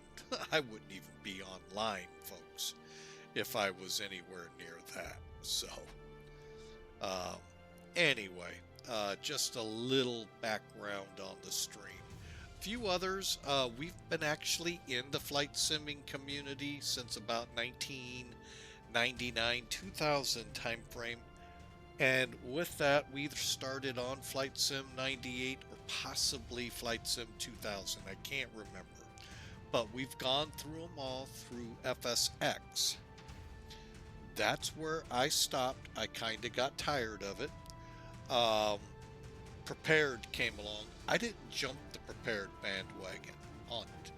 I stayed on FSX, got a pretty good computer till it ran out of memory. And we were actually doing phenomenal, with PMDG and all of those big names on FSX. Now we can argue the 32-bit, 64-bit argument there. That's fine. I didn't put up with it back then. I don't really put up with it now. But once you had a rig capable, FSX wasn't as bad as it was in the beginning. It just took getting the computers up to speed, which is one of those things that gnaw at me with software development. But anyway, as mentioned, and there were a few other things that happened that really soured me on Microsoft. Not necessarily the flight sim world, Microsoft in general. And Hawker 125 kept hounding me to try X-Plane. With the new computer, we tried X-Plane 11. Sad to say, Microsoft won't see me back. Now, I got to find out if I can get all of these little executables to work in Apple and just say goodbye, Microsoft. Um, Not just the sim, but the whole company.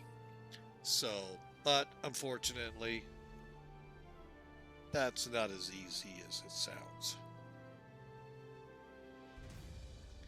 Because you got all of these executables from Navgraph to Elevatex to um, virtual airline ACAR systems and what have yous that won't work, unfortunately, in that environment.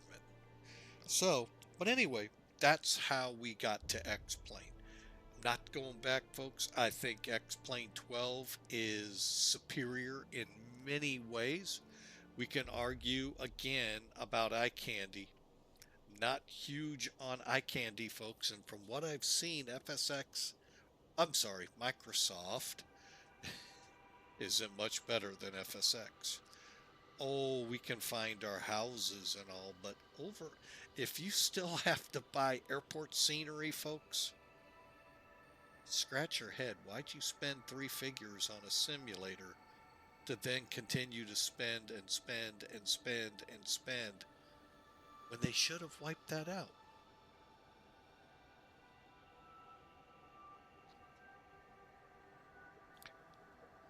I know, but you can see your house.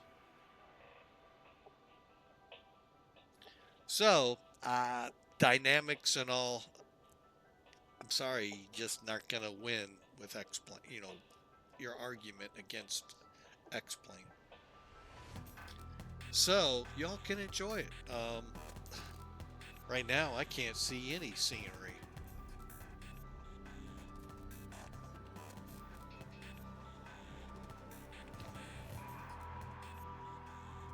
Oh wait, yeah, I can. There's a couple of red lights and a couple of white lights. Those might be ships.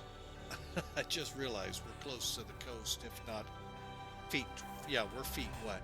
So,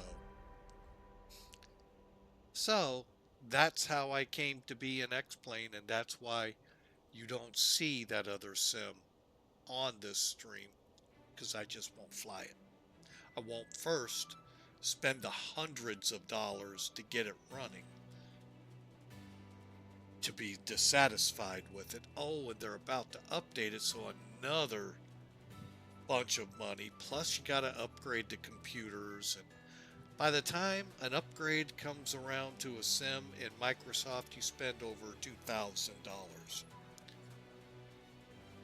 if you want to enjoy the new sim. So that's part of where it was really rubbing at me. I began to realize, folks, with all that I had bought, computers, software, and each of the sims, I could have got recurrent on my private pilot's license and started working on my instrument commercial again. It's a lot of money right there, folks, that I'm talking. Those of you in the know.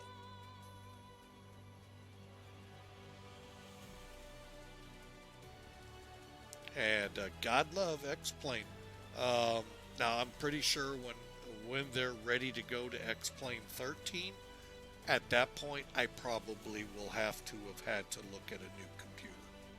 But not, folks, I will have been, well, we're already 5 years into this computer. And I have no complaints on it.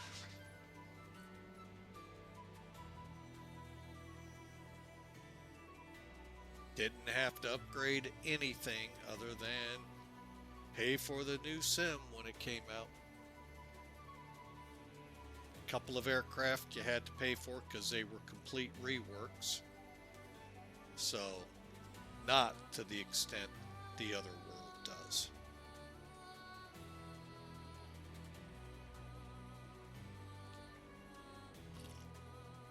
Alright, this isn't a bashing session on them.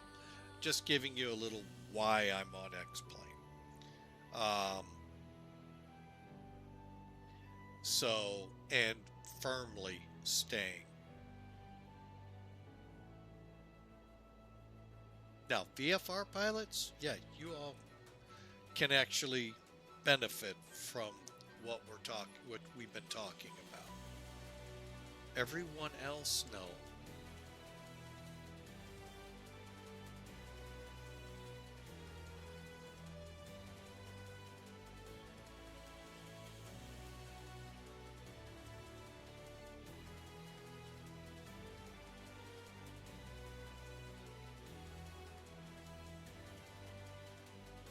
Alright, folks, 55 minutes to our destination.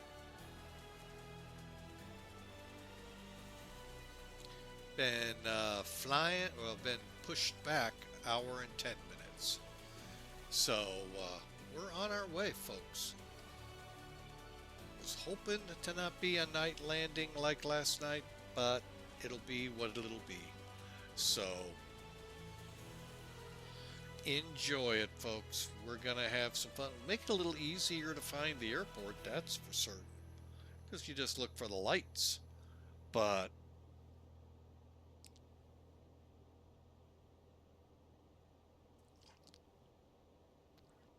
all right, so let's see here. I'm gonna bump us up to 80.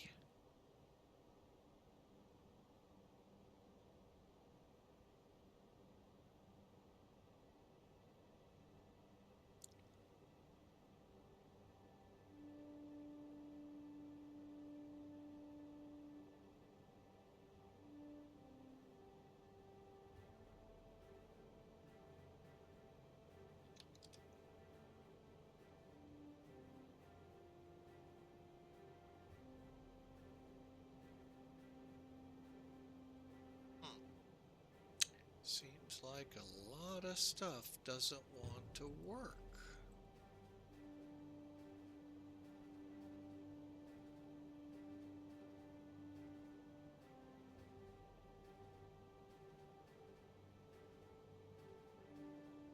Not sure why.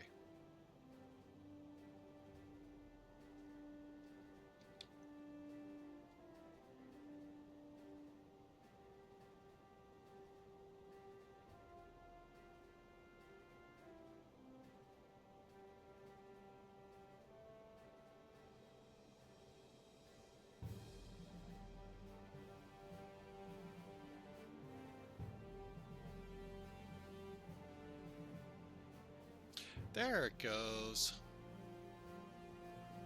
Took it from Stream Elements, but okay. Yeah, that's been acting kind of goofy. So,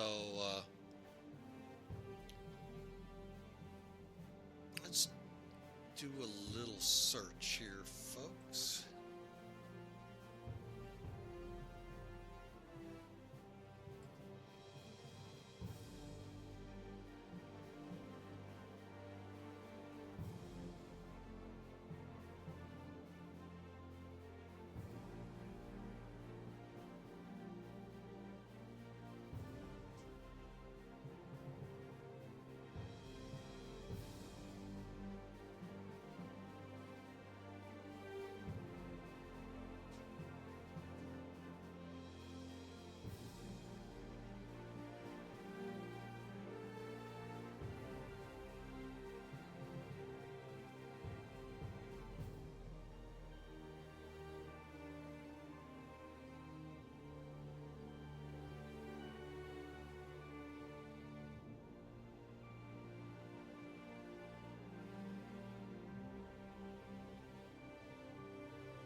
All right. Interesting stuff there. My right now everything's looking good for the Caribbean. So we'll see how things are when we get on the ground. Most importantly, time. They're short flights, but still take time to do them.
All right, we're 270 miles out from our intended arrival point of Madagascar, Ivato, and we can brief it up a little bit here, folks. But I'd like to use the um, uh, calculators we have on board here, which we'll do here in a few more miles. Uh, but yeah, I'm glad you all chose to fly with us today.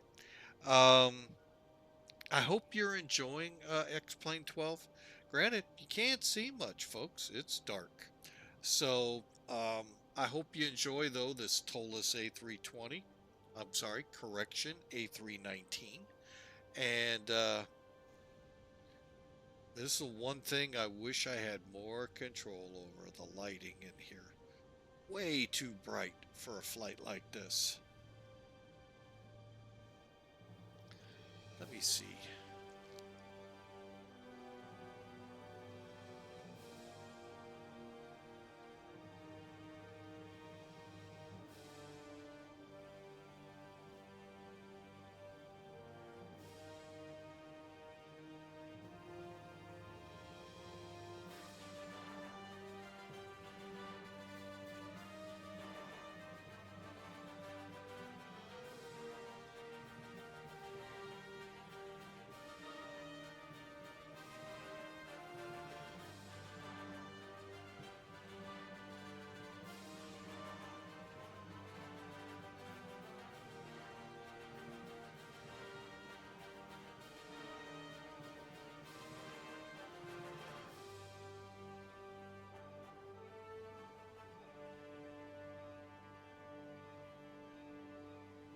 Yeah, I wish there was a way, folks, but I don't know of any to chill those lights.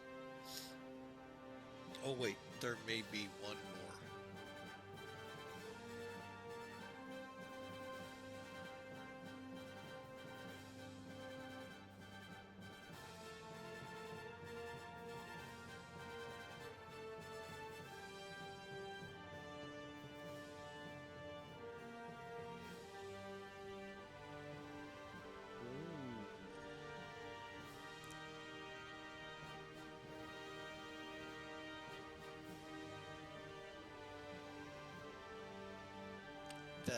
That's one thing, yeah, I wish we had a lot better grasp on and could get them set right. Um, I'll be honest, I wouldn't know the way an Airbus looks at night. Did we just have a lightning?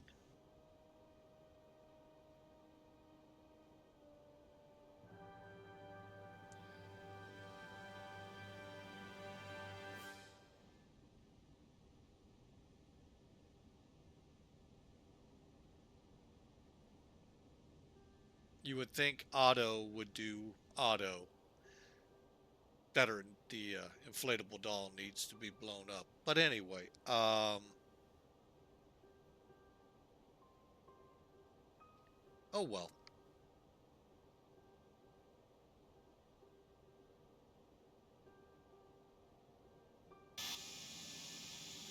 At least it looks a little better on the outside with the dimming of the lights.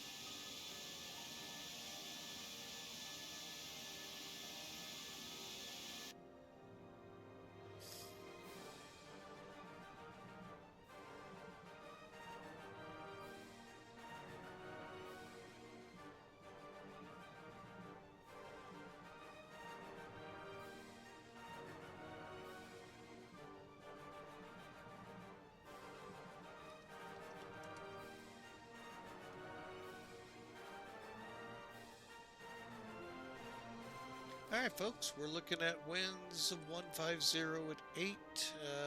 Still swinging around pretty good from 120 to 180.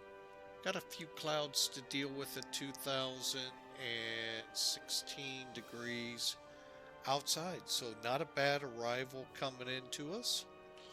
Hope you all enjoy it. We'll be starting in on that here really soon. Why don't I go ahead? I've been remiss. We'll get our quick check of all systems here.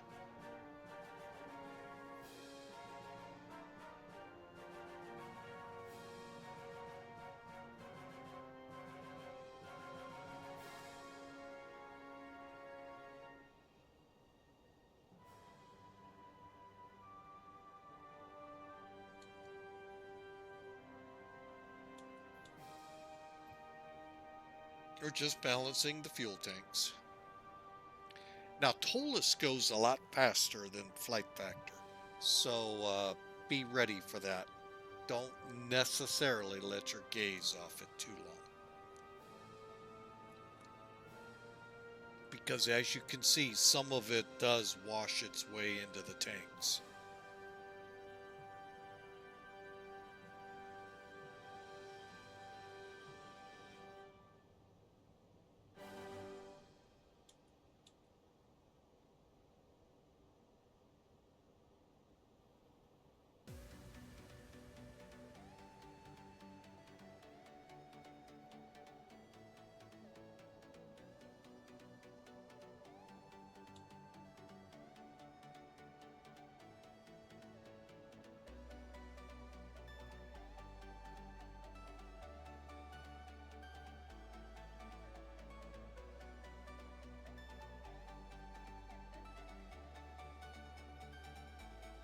All right, so we checked our fuel. Let's keep moving on.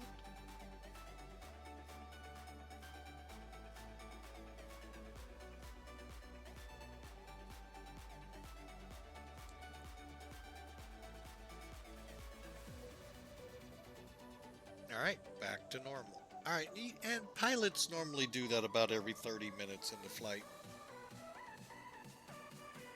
from what they tell me. Now, what really happens, of course, unless you're up in the deck with them, who knows?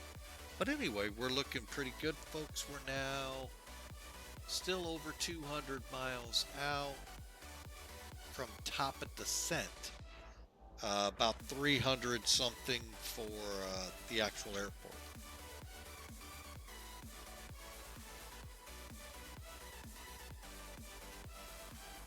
But it's been a really good flight like we thought it would be, folks. Pretty quiet.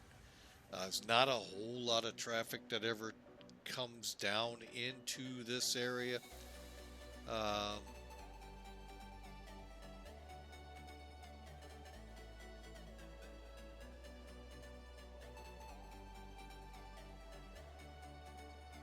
so usually on the quiet side, there are a couple events that occur every so often down here, crossing the continent and all of that, but it's the dark continent.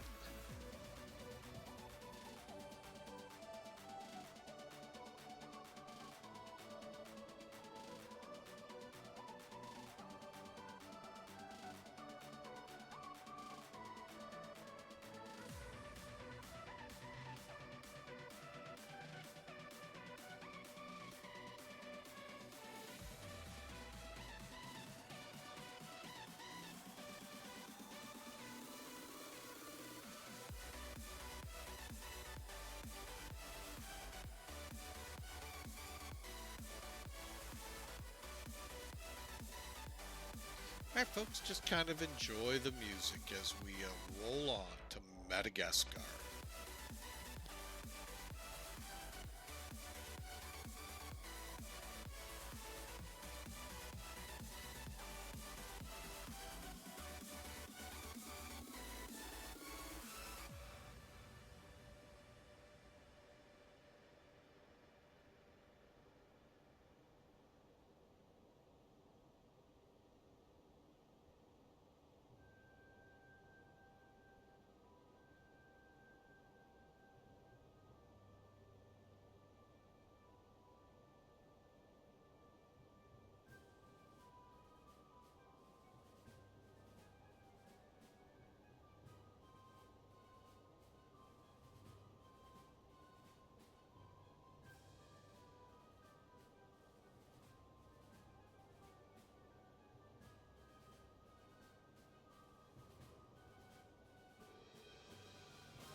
All right, folks, 150 miles to go. Let's take a look. Let's take again a little gander at the arrival. Some were here, some were not. But let's make sure we're all kind of seeing it on the same page. We just crossed into Madagascarian airspace. Well, technically we've been in it a while, but we're now would be in their approach. Coming up on title, DOBAR, IKRAM, and then we fly this little funky ILS. Okay, it looks like this, folks. Pretty simple, DOBAR to IKRAM, no restrictions there other than to be above 7,000 feet at Balby. That, by the way, is the initial fix for the ILS. We're going to do the ILS X-ray, so 7,000, no faster than 230 on our speeds. And as you can tell, 25 miles out from Balby, we need to be 7,500. By 15 miles out, 6,700 is our safe altitudes. So we're kind of coming in again like Anchorage last weekend, through a notch, if you will. And then we hook up onto the 109.5 IO ILS, course 114, straight in for the runway. Balby is, stand by, folks, stand by, 13.9 miles out, and we'll start our descent at MI 501 for the runway. Again, the airfield is 4,200 feet above sea level. Okay, operations here. We're category C aircraft, so actually we're B, come to think of it. I believe our approach speeds fit the performance B. But anyway, we'll work them both, 4406 or 4416 for feet above sea level, or 220 feet above ground. And we need at least 600 feet for our arrival. Pretty cool. Pretty neat approach coming up here, folks. Let's get rid of that. Go ahead and pull this up as we head over. Alright, so that was our takeoff. Now let's look at our landing. And by the way, folks, there is a pretty good checklist here. It's interactive. It's actually not bad. But anyway, and it's a lot like the A350s in that you do this, you check them off. It's not bad. Okay, so let's reset. I'm going to bring up the latest, hopefully. Well, maybe. As of 6 minutes ago, folks, 140 at 7.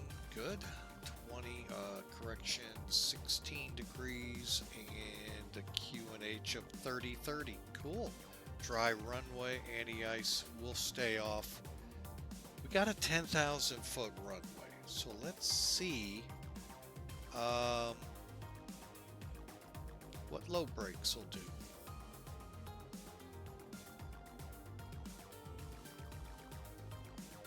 Not bad. Okay, let me bring charts in real quick. Okay, with those thoughts, about halfway down the runway, we'll be coming in from this direction, folks. I think we could make Charlie, if everything goes right, Echo for sure, taxi in. So, and then let me pull up the, oh, wait a minute, which one am I on? Oh, I pulled up the wrong charts. Parking. So we will probably end up here at Terminal 2. We'll kind of play it by ear. How things work on the landing.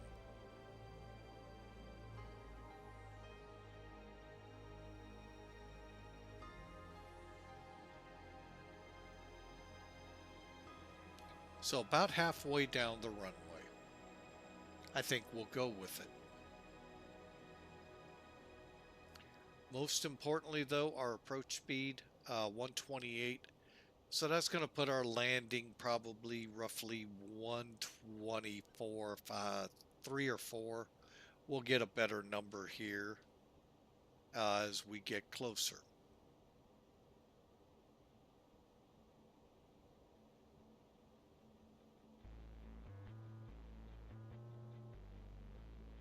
Like I said, it's a shame we couldn't see pretty high terrain here, folks.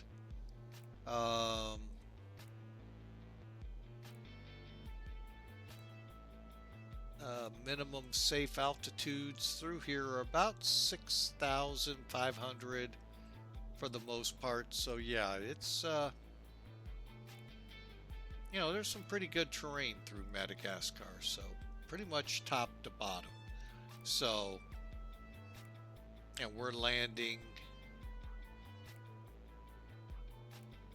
kind of in one of those ridges right next to a lake. So, but again, most of that we won't see. So,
all right. So we're continuing on, folks.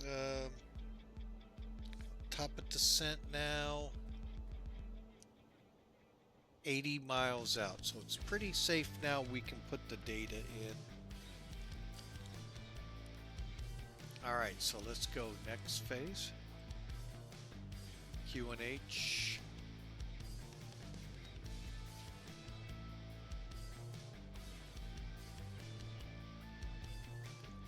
$10.26.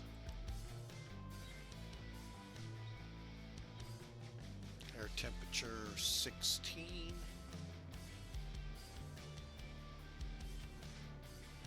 140 at 7.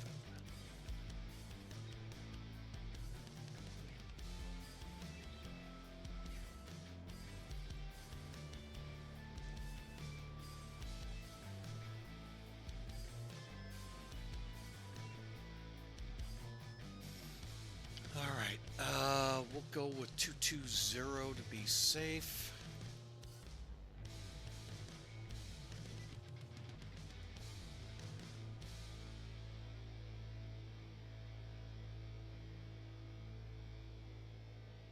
$123 landing speed, so we'll come down about 130 and plan over the threshold to chop the power and let her settle down. That's our game plan. We'll see how well it works out. Good thing is the winds are a little off now runway heading, but still manageable to where, like last night, we had everything just working great.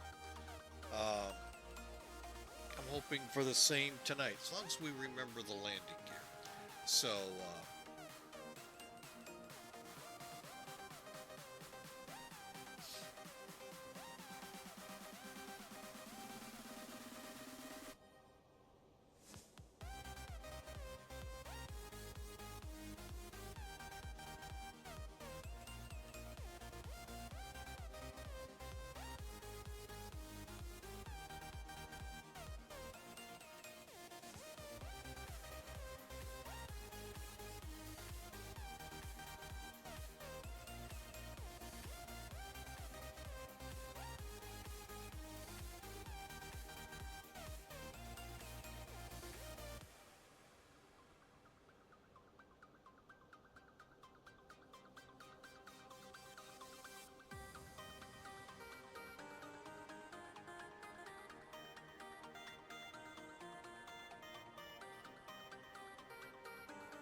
and as one of our followers put it there, I believe, original Godspeed, we're surfing the clouds right now up here.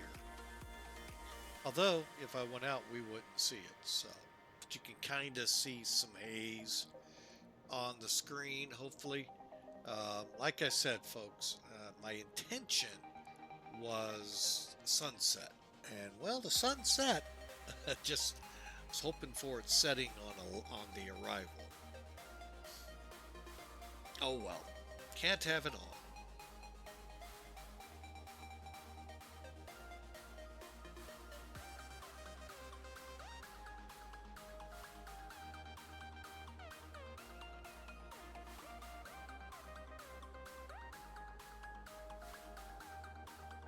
Okay, so 7,000.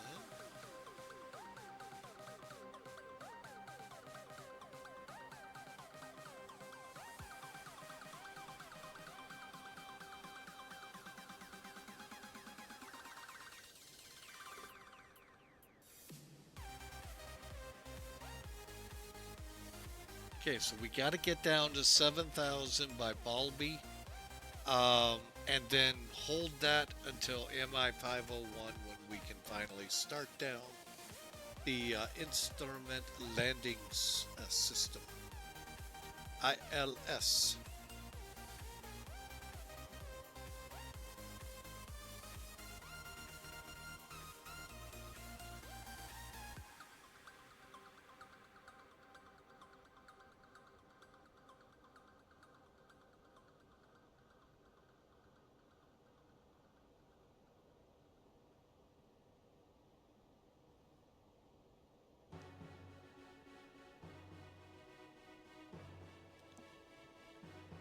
Good morning!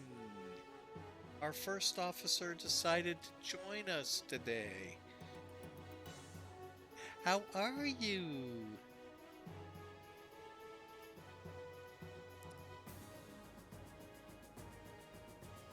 This took a 2.5-hour nap. Good job.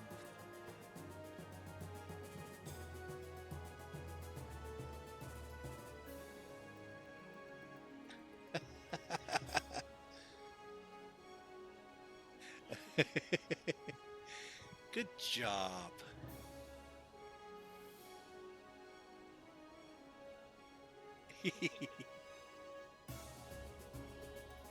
Your buddy.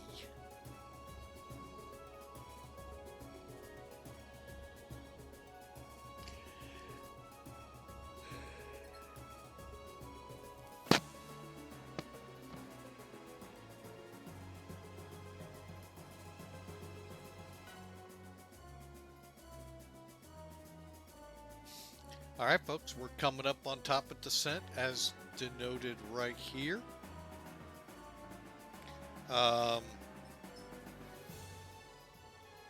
So we'll begin our descent to make Balby of 7,000. I want to make sure. Oh boy. Oh, that's right. It's got us in a hold.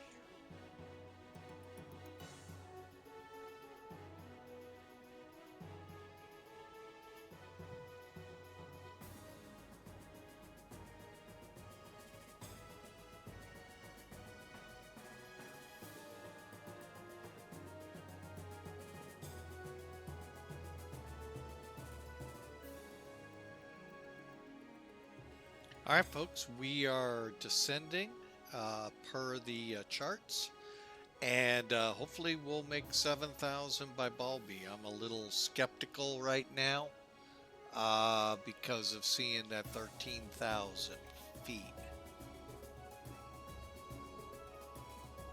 According to this, we should. Now, we are not going to do this hold. I hate it when they put the holds in. We are heading down.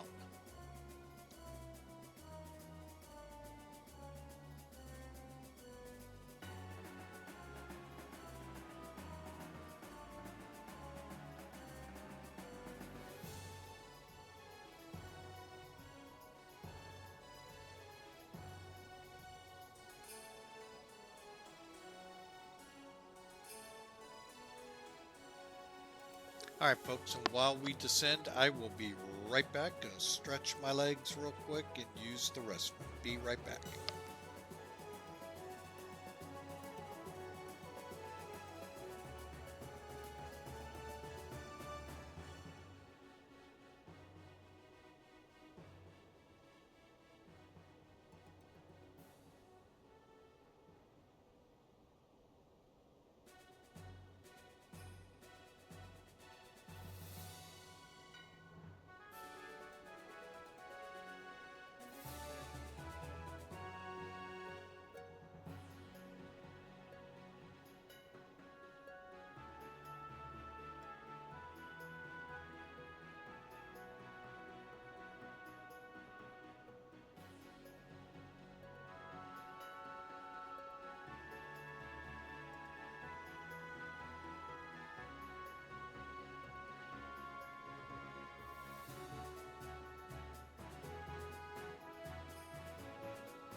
All right, we're back. Sorry about that. Wife got a delivery, got that in here for her. All right, let's look here. Arrival set, performance status set.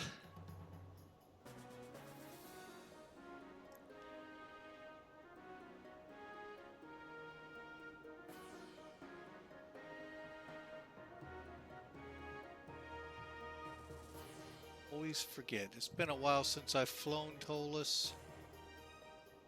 Okay, updating our descent winds. Okay, 20, how we doing on speeds? Good. Coming in, still looking good at our 7,000. Okay, go to landing, get constraints up.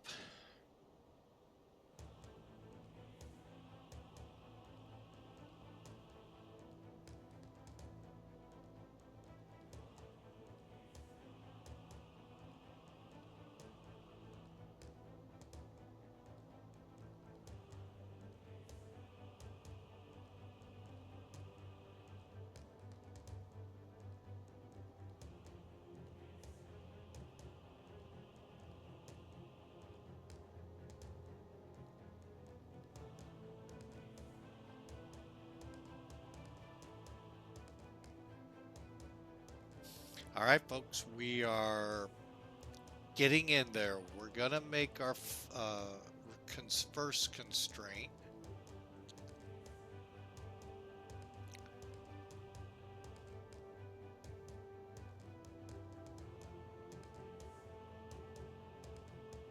So really wish we'd have been, I should have just gone earlier than I thought. That's what I get sometimes for thinking, folks. So we still ended up at nighttime here.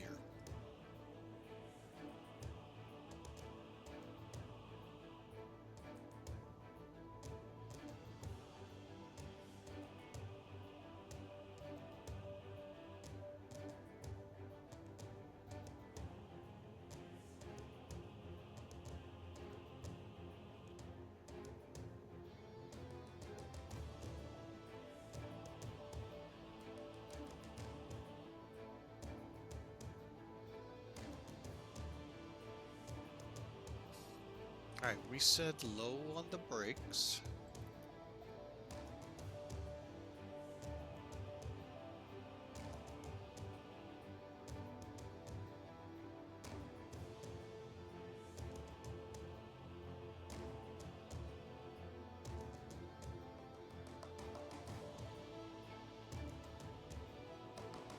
Okay, everything looks good there. 109.5. Front course 114, 3-degree glide slope. Looks good to me. Getting ready to roll over DOBAR.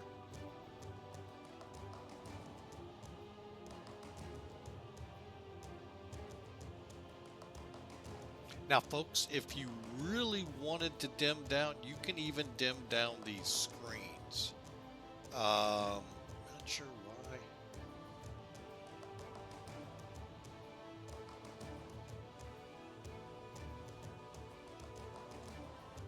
And where did we end up? Yeah, we pretty much got those down as low as we can get them. So really pretty well set up for night flying here, folks.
All right, there's DOBAR.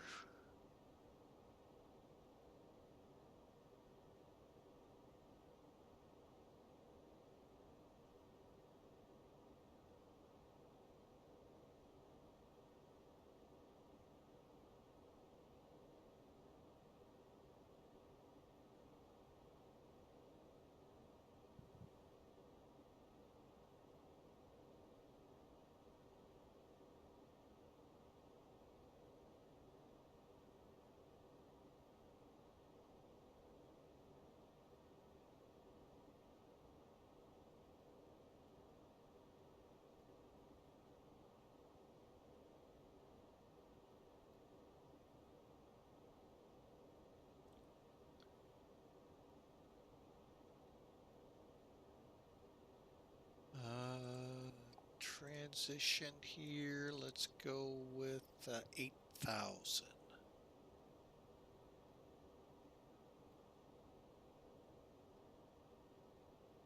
All right. Now, you may have seen, well, we'll go back. Activate approach phase. Only do that, folks, really when you have control of the speed, because you could risk slowing to the F speed indicated on that approach page, and that's usually around 150, dragging that in until you set it to a different number. So it's always advised when you take it over to slow it down, that's when you do it. All right, so we've got a restriction of no faster than 230 at Balby. We are not hitting the hold. I don't see really a need yet. We're looking really good. Um,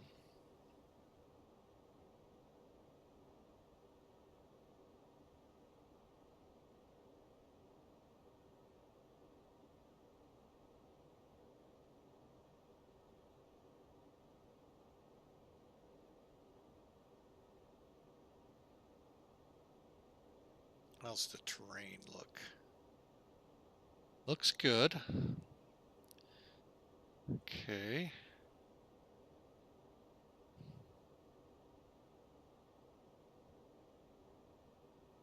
I'm wondering if these roads are going around hills. That's why. And just trying to make sure we're still looking good. I'm thinking that was the whole thing, put us in that hold to get us down there where it should be a little better.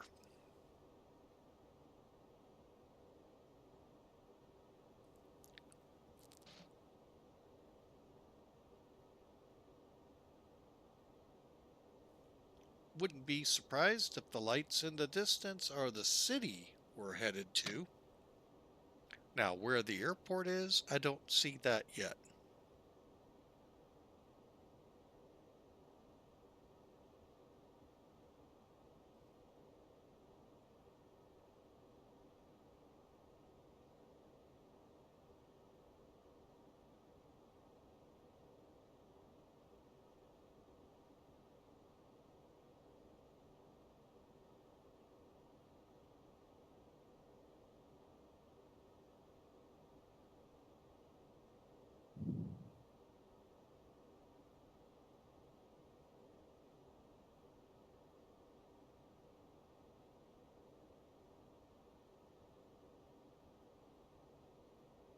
All right, there's 10,000.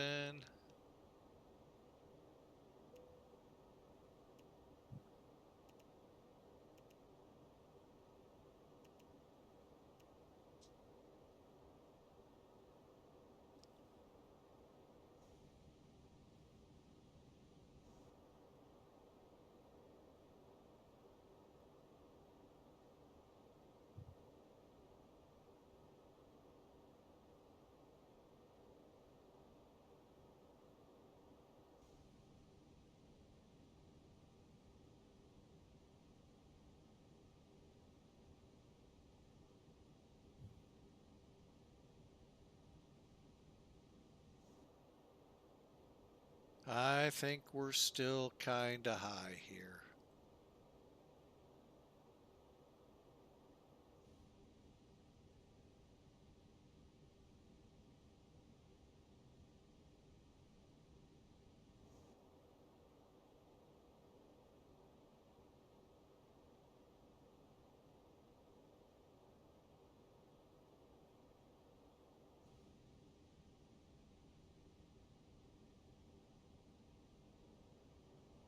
Is auto still on? It sure is.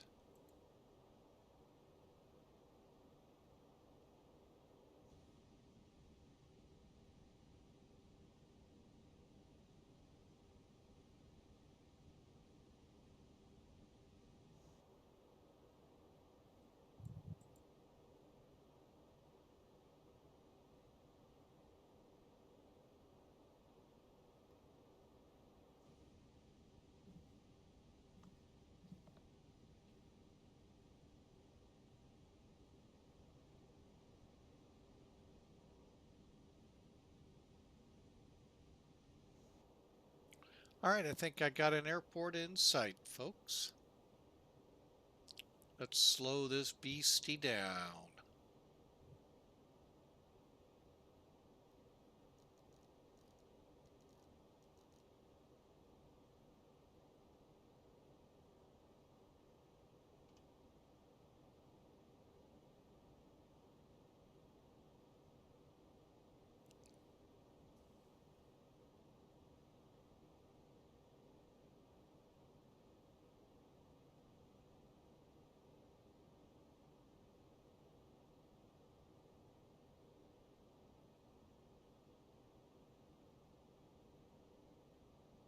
Okay, don't want to slow there. Well, we'll go full.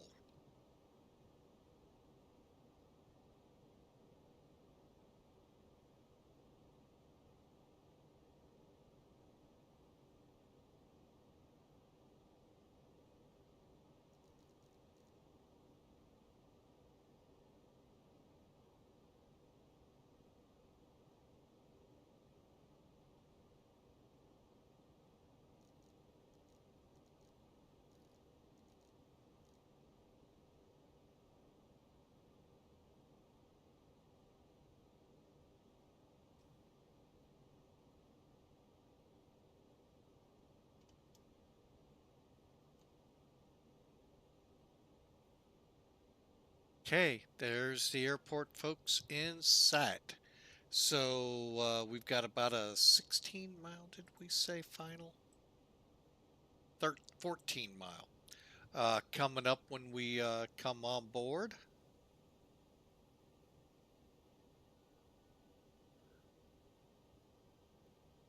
Okay, going into approach. Localizer is coupled. Balby.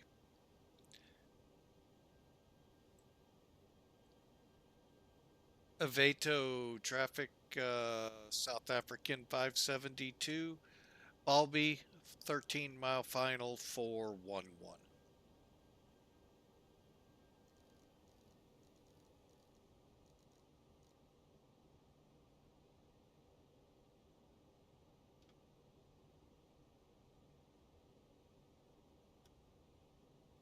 Okay, ignition's on, spoilers armed. We're using this, folks, just so you can get an idea how I do things. We're using this level flight to get slowed. I can actually bring flaps 2 in now. And as the glide slope comes alive, don't know why it showed us climbing. I'll drop the gear here. We are 10 miles out. Okay, I'm going to go ahead and start slowing us all the way down.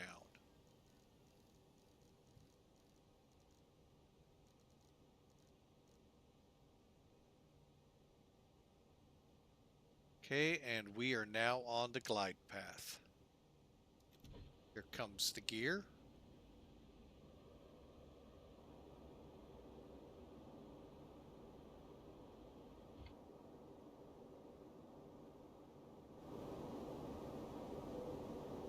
some sound up for y'all.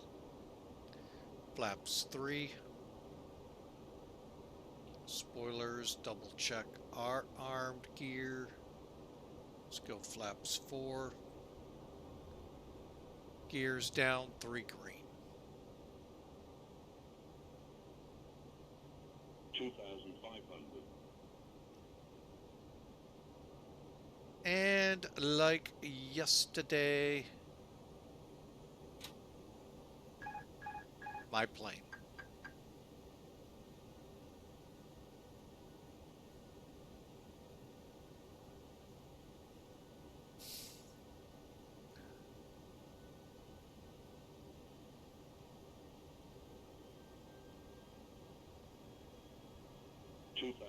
Wind's coming pretty close to down the runway. A little off, a little gusty, so we'll kind of watch our drift.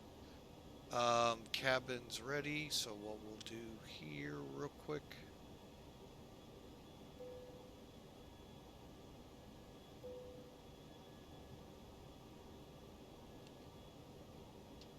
Okay, now we're on path. Drifting ever so slightly, so let's use the rudder a little bit to compensate.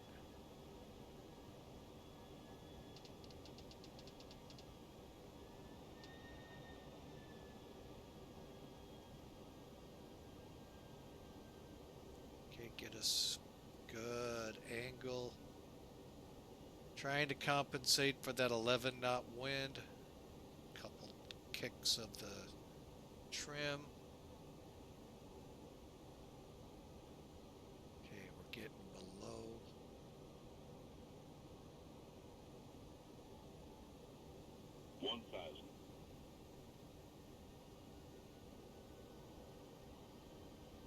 Glide slow. Glide slow.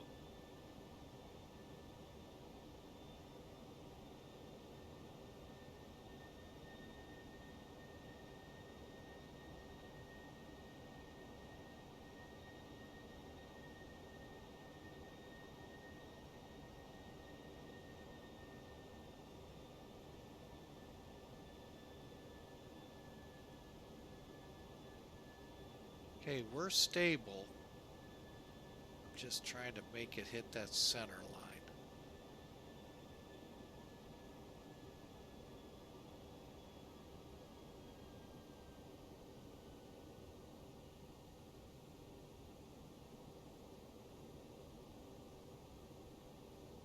Centered. All right, here we go. Landing. 400.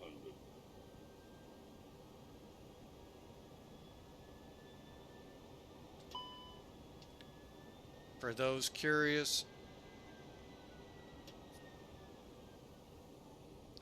that was me taking over the thrust. 100 above. 300. Minimum 200. Landing. Speed, speed, speed. Speed, speed. 100.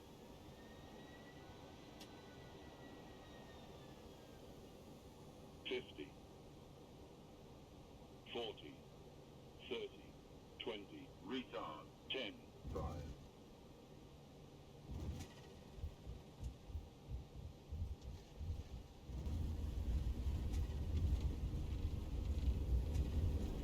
That was a rough landing.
All right, folks, we are clear of the runway.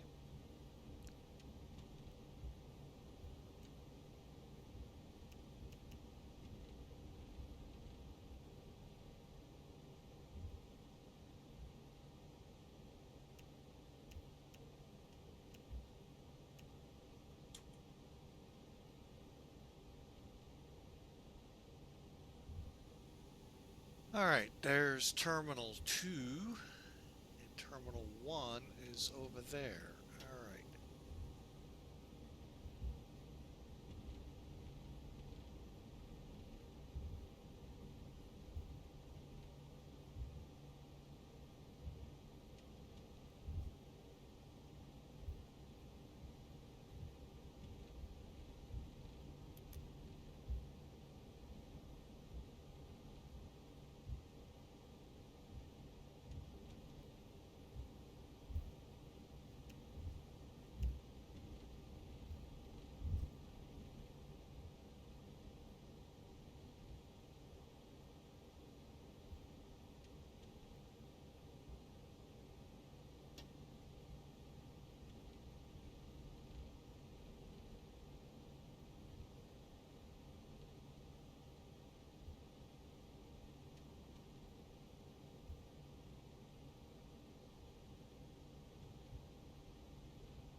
All right, I think our brakes are looking hot. Okay, so we need to get that rolling.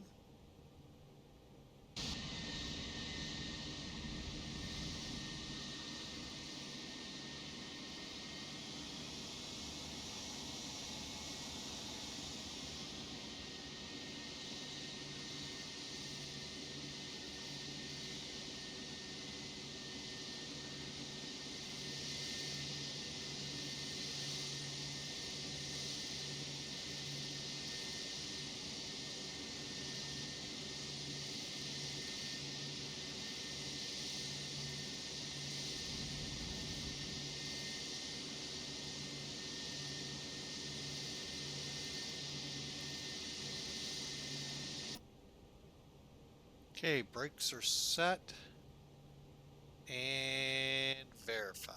Okay, let me just run through this real quick. Terrain radars off, brake temperatures are cooling. They are no longer hot. We'll leave the brake fan on a little longer. Ground mode's normal, flaps up, spoilers down, APU running and available. Will be nice.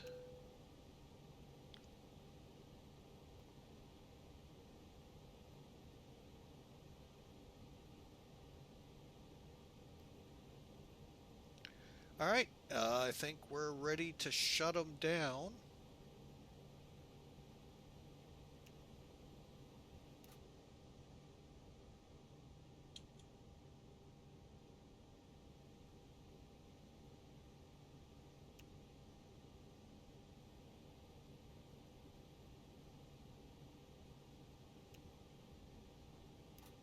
Okay, turned wing lights beacon.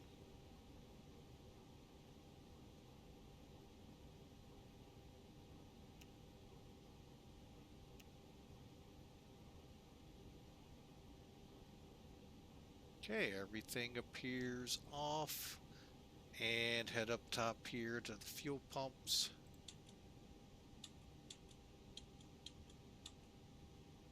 All right, folks, we're on the ground. Welcome in. I'm going to go ahead and kill the brake fans.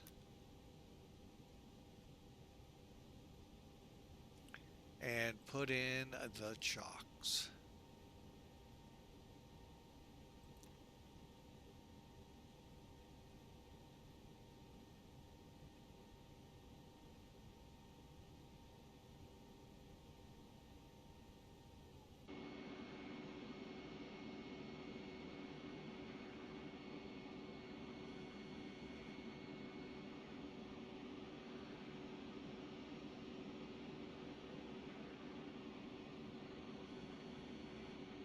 Oh, we don't have jetways here.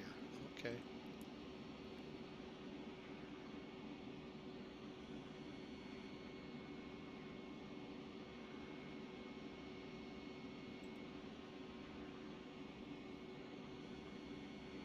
All right, well, since we don't have jetways, we'll just have to go the old-fashioned way. There are jetways down there. Nope. All right, well, folks, you know, those things do happen.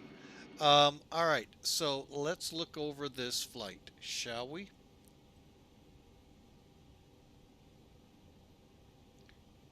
Bear with me a second here, get rid of that overlay. Sim toolkit. Now we'll show you really how this helps out in real life application. Ooh, ouch. Yeah, I did kind of hit hard. Okay, well, I'm not sure if that'll be accepted or not there. We'll find out. Um, so let's view the details. Well, we'll see what MACAIR did.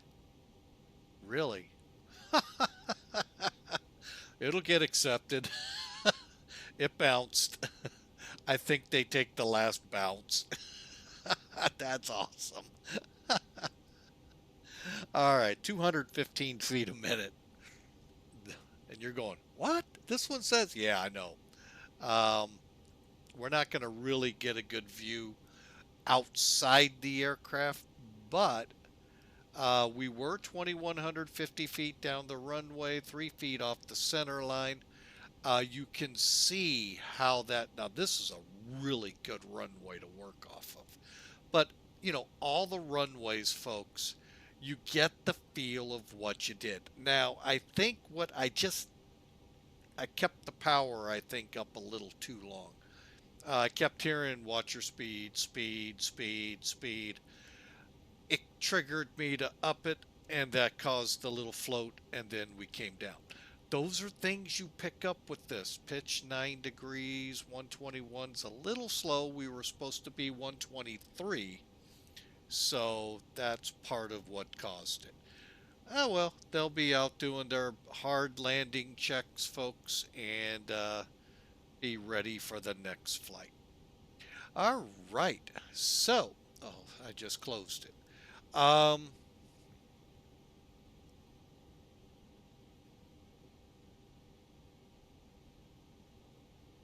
I actually am not going to have time to fly this next flight in the Caribbean.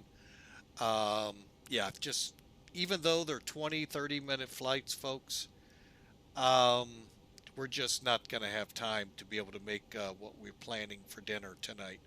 So I am going to have to call it here.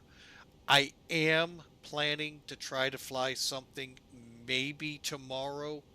I haven't decided if I'll do it on stream yet or not. But I am working towards that.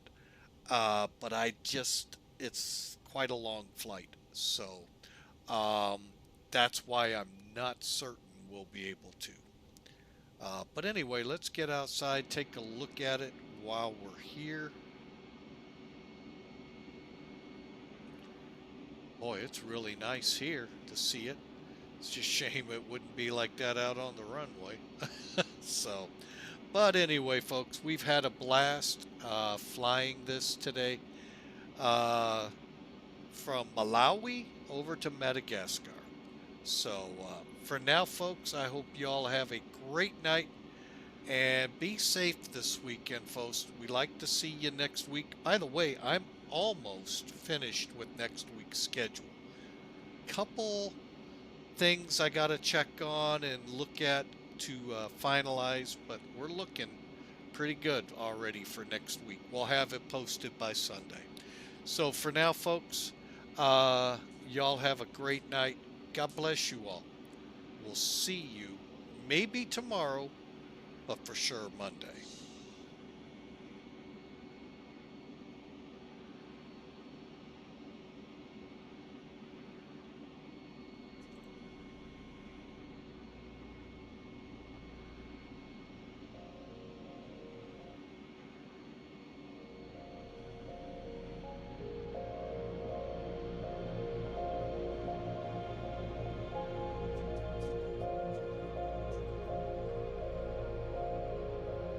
thank you. And Usick, thank you again for the gift sub and 100 bits. We sure appreciate you.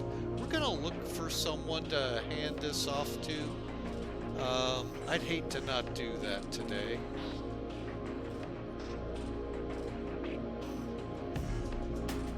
So let me just see who we have out there.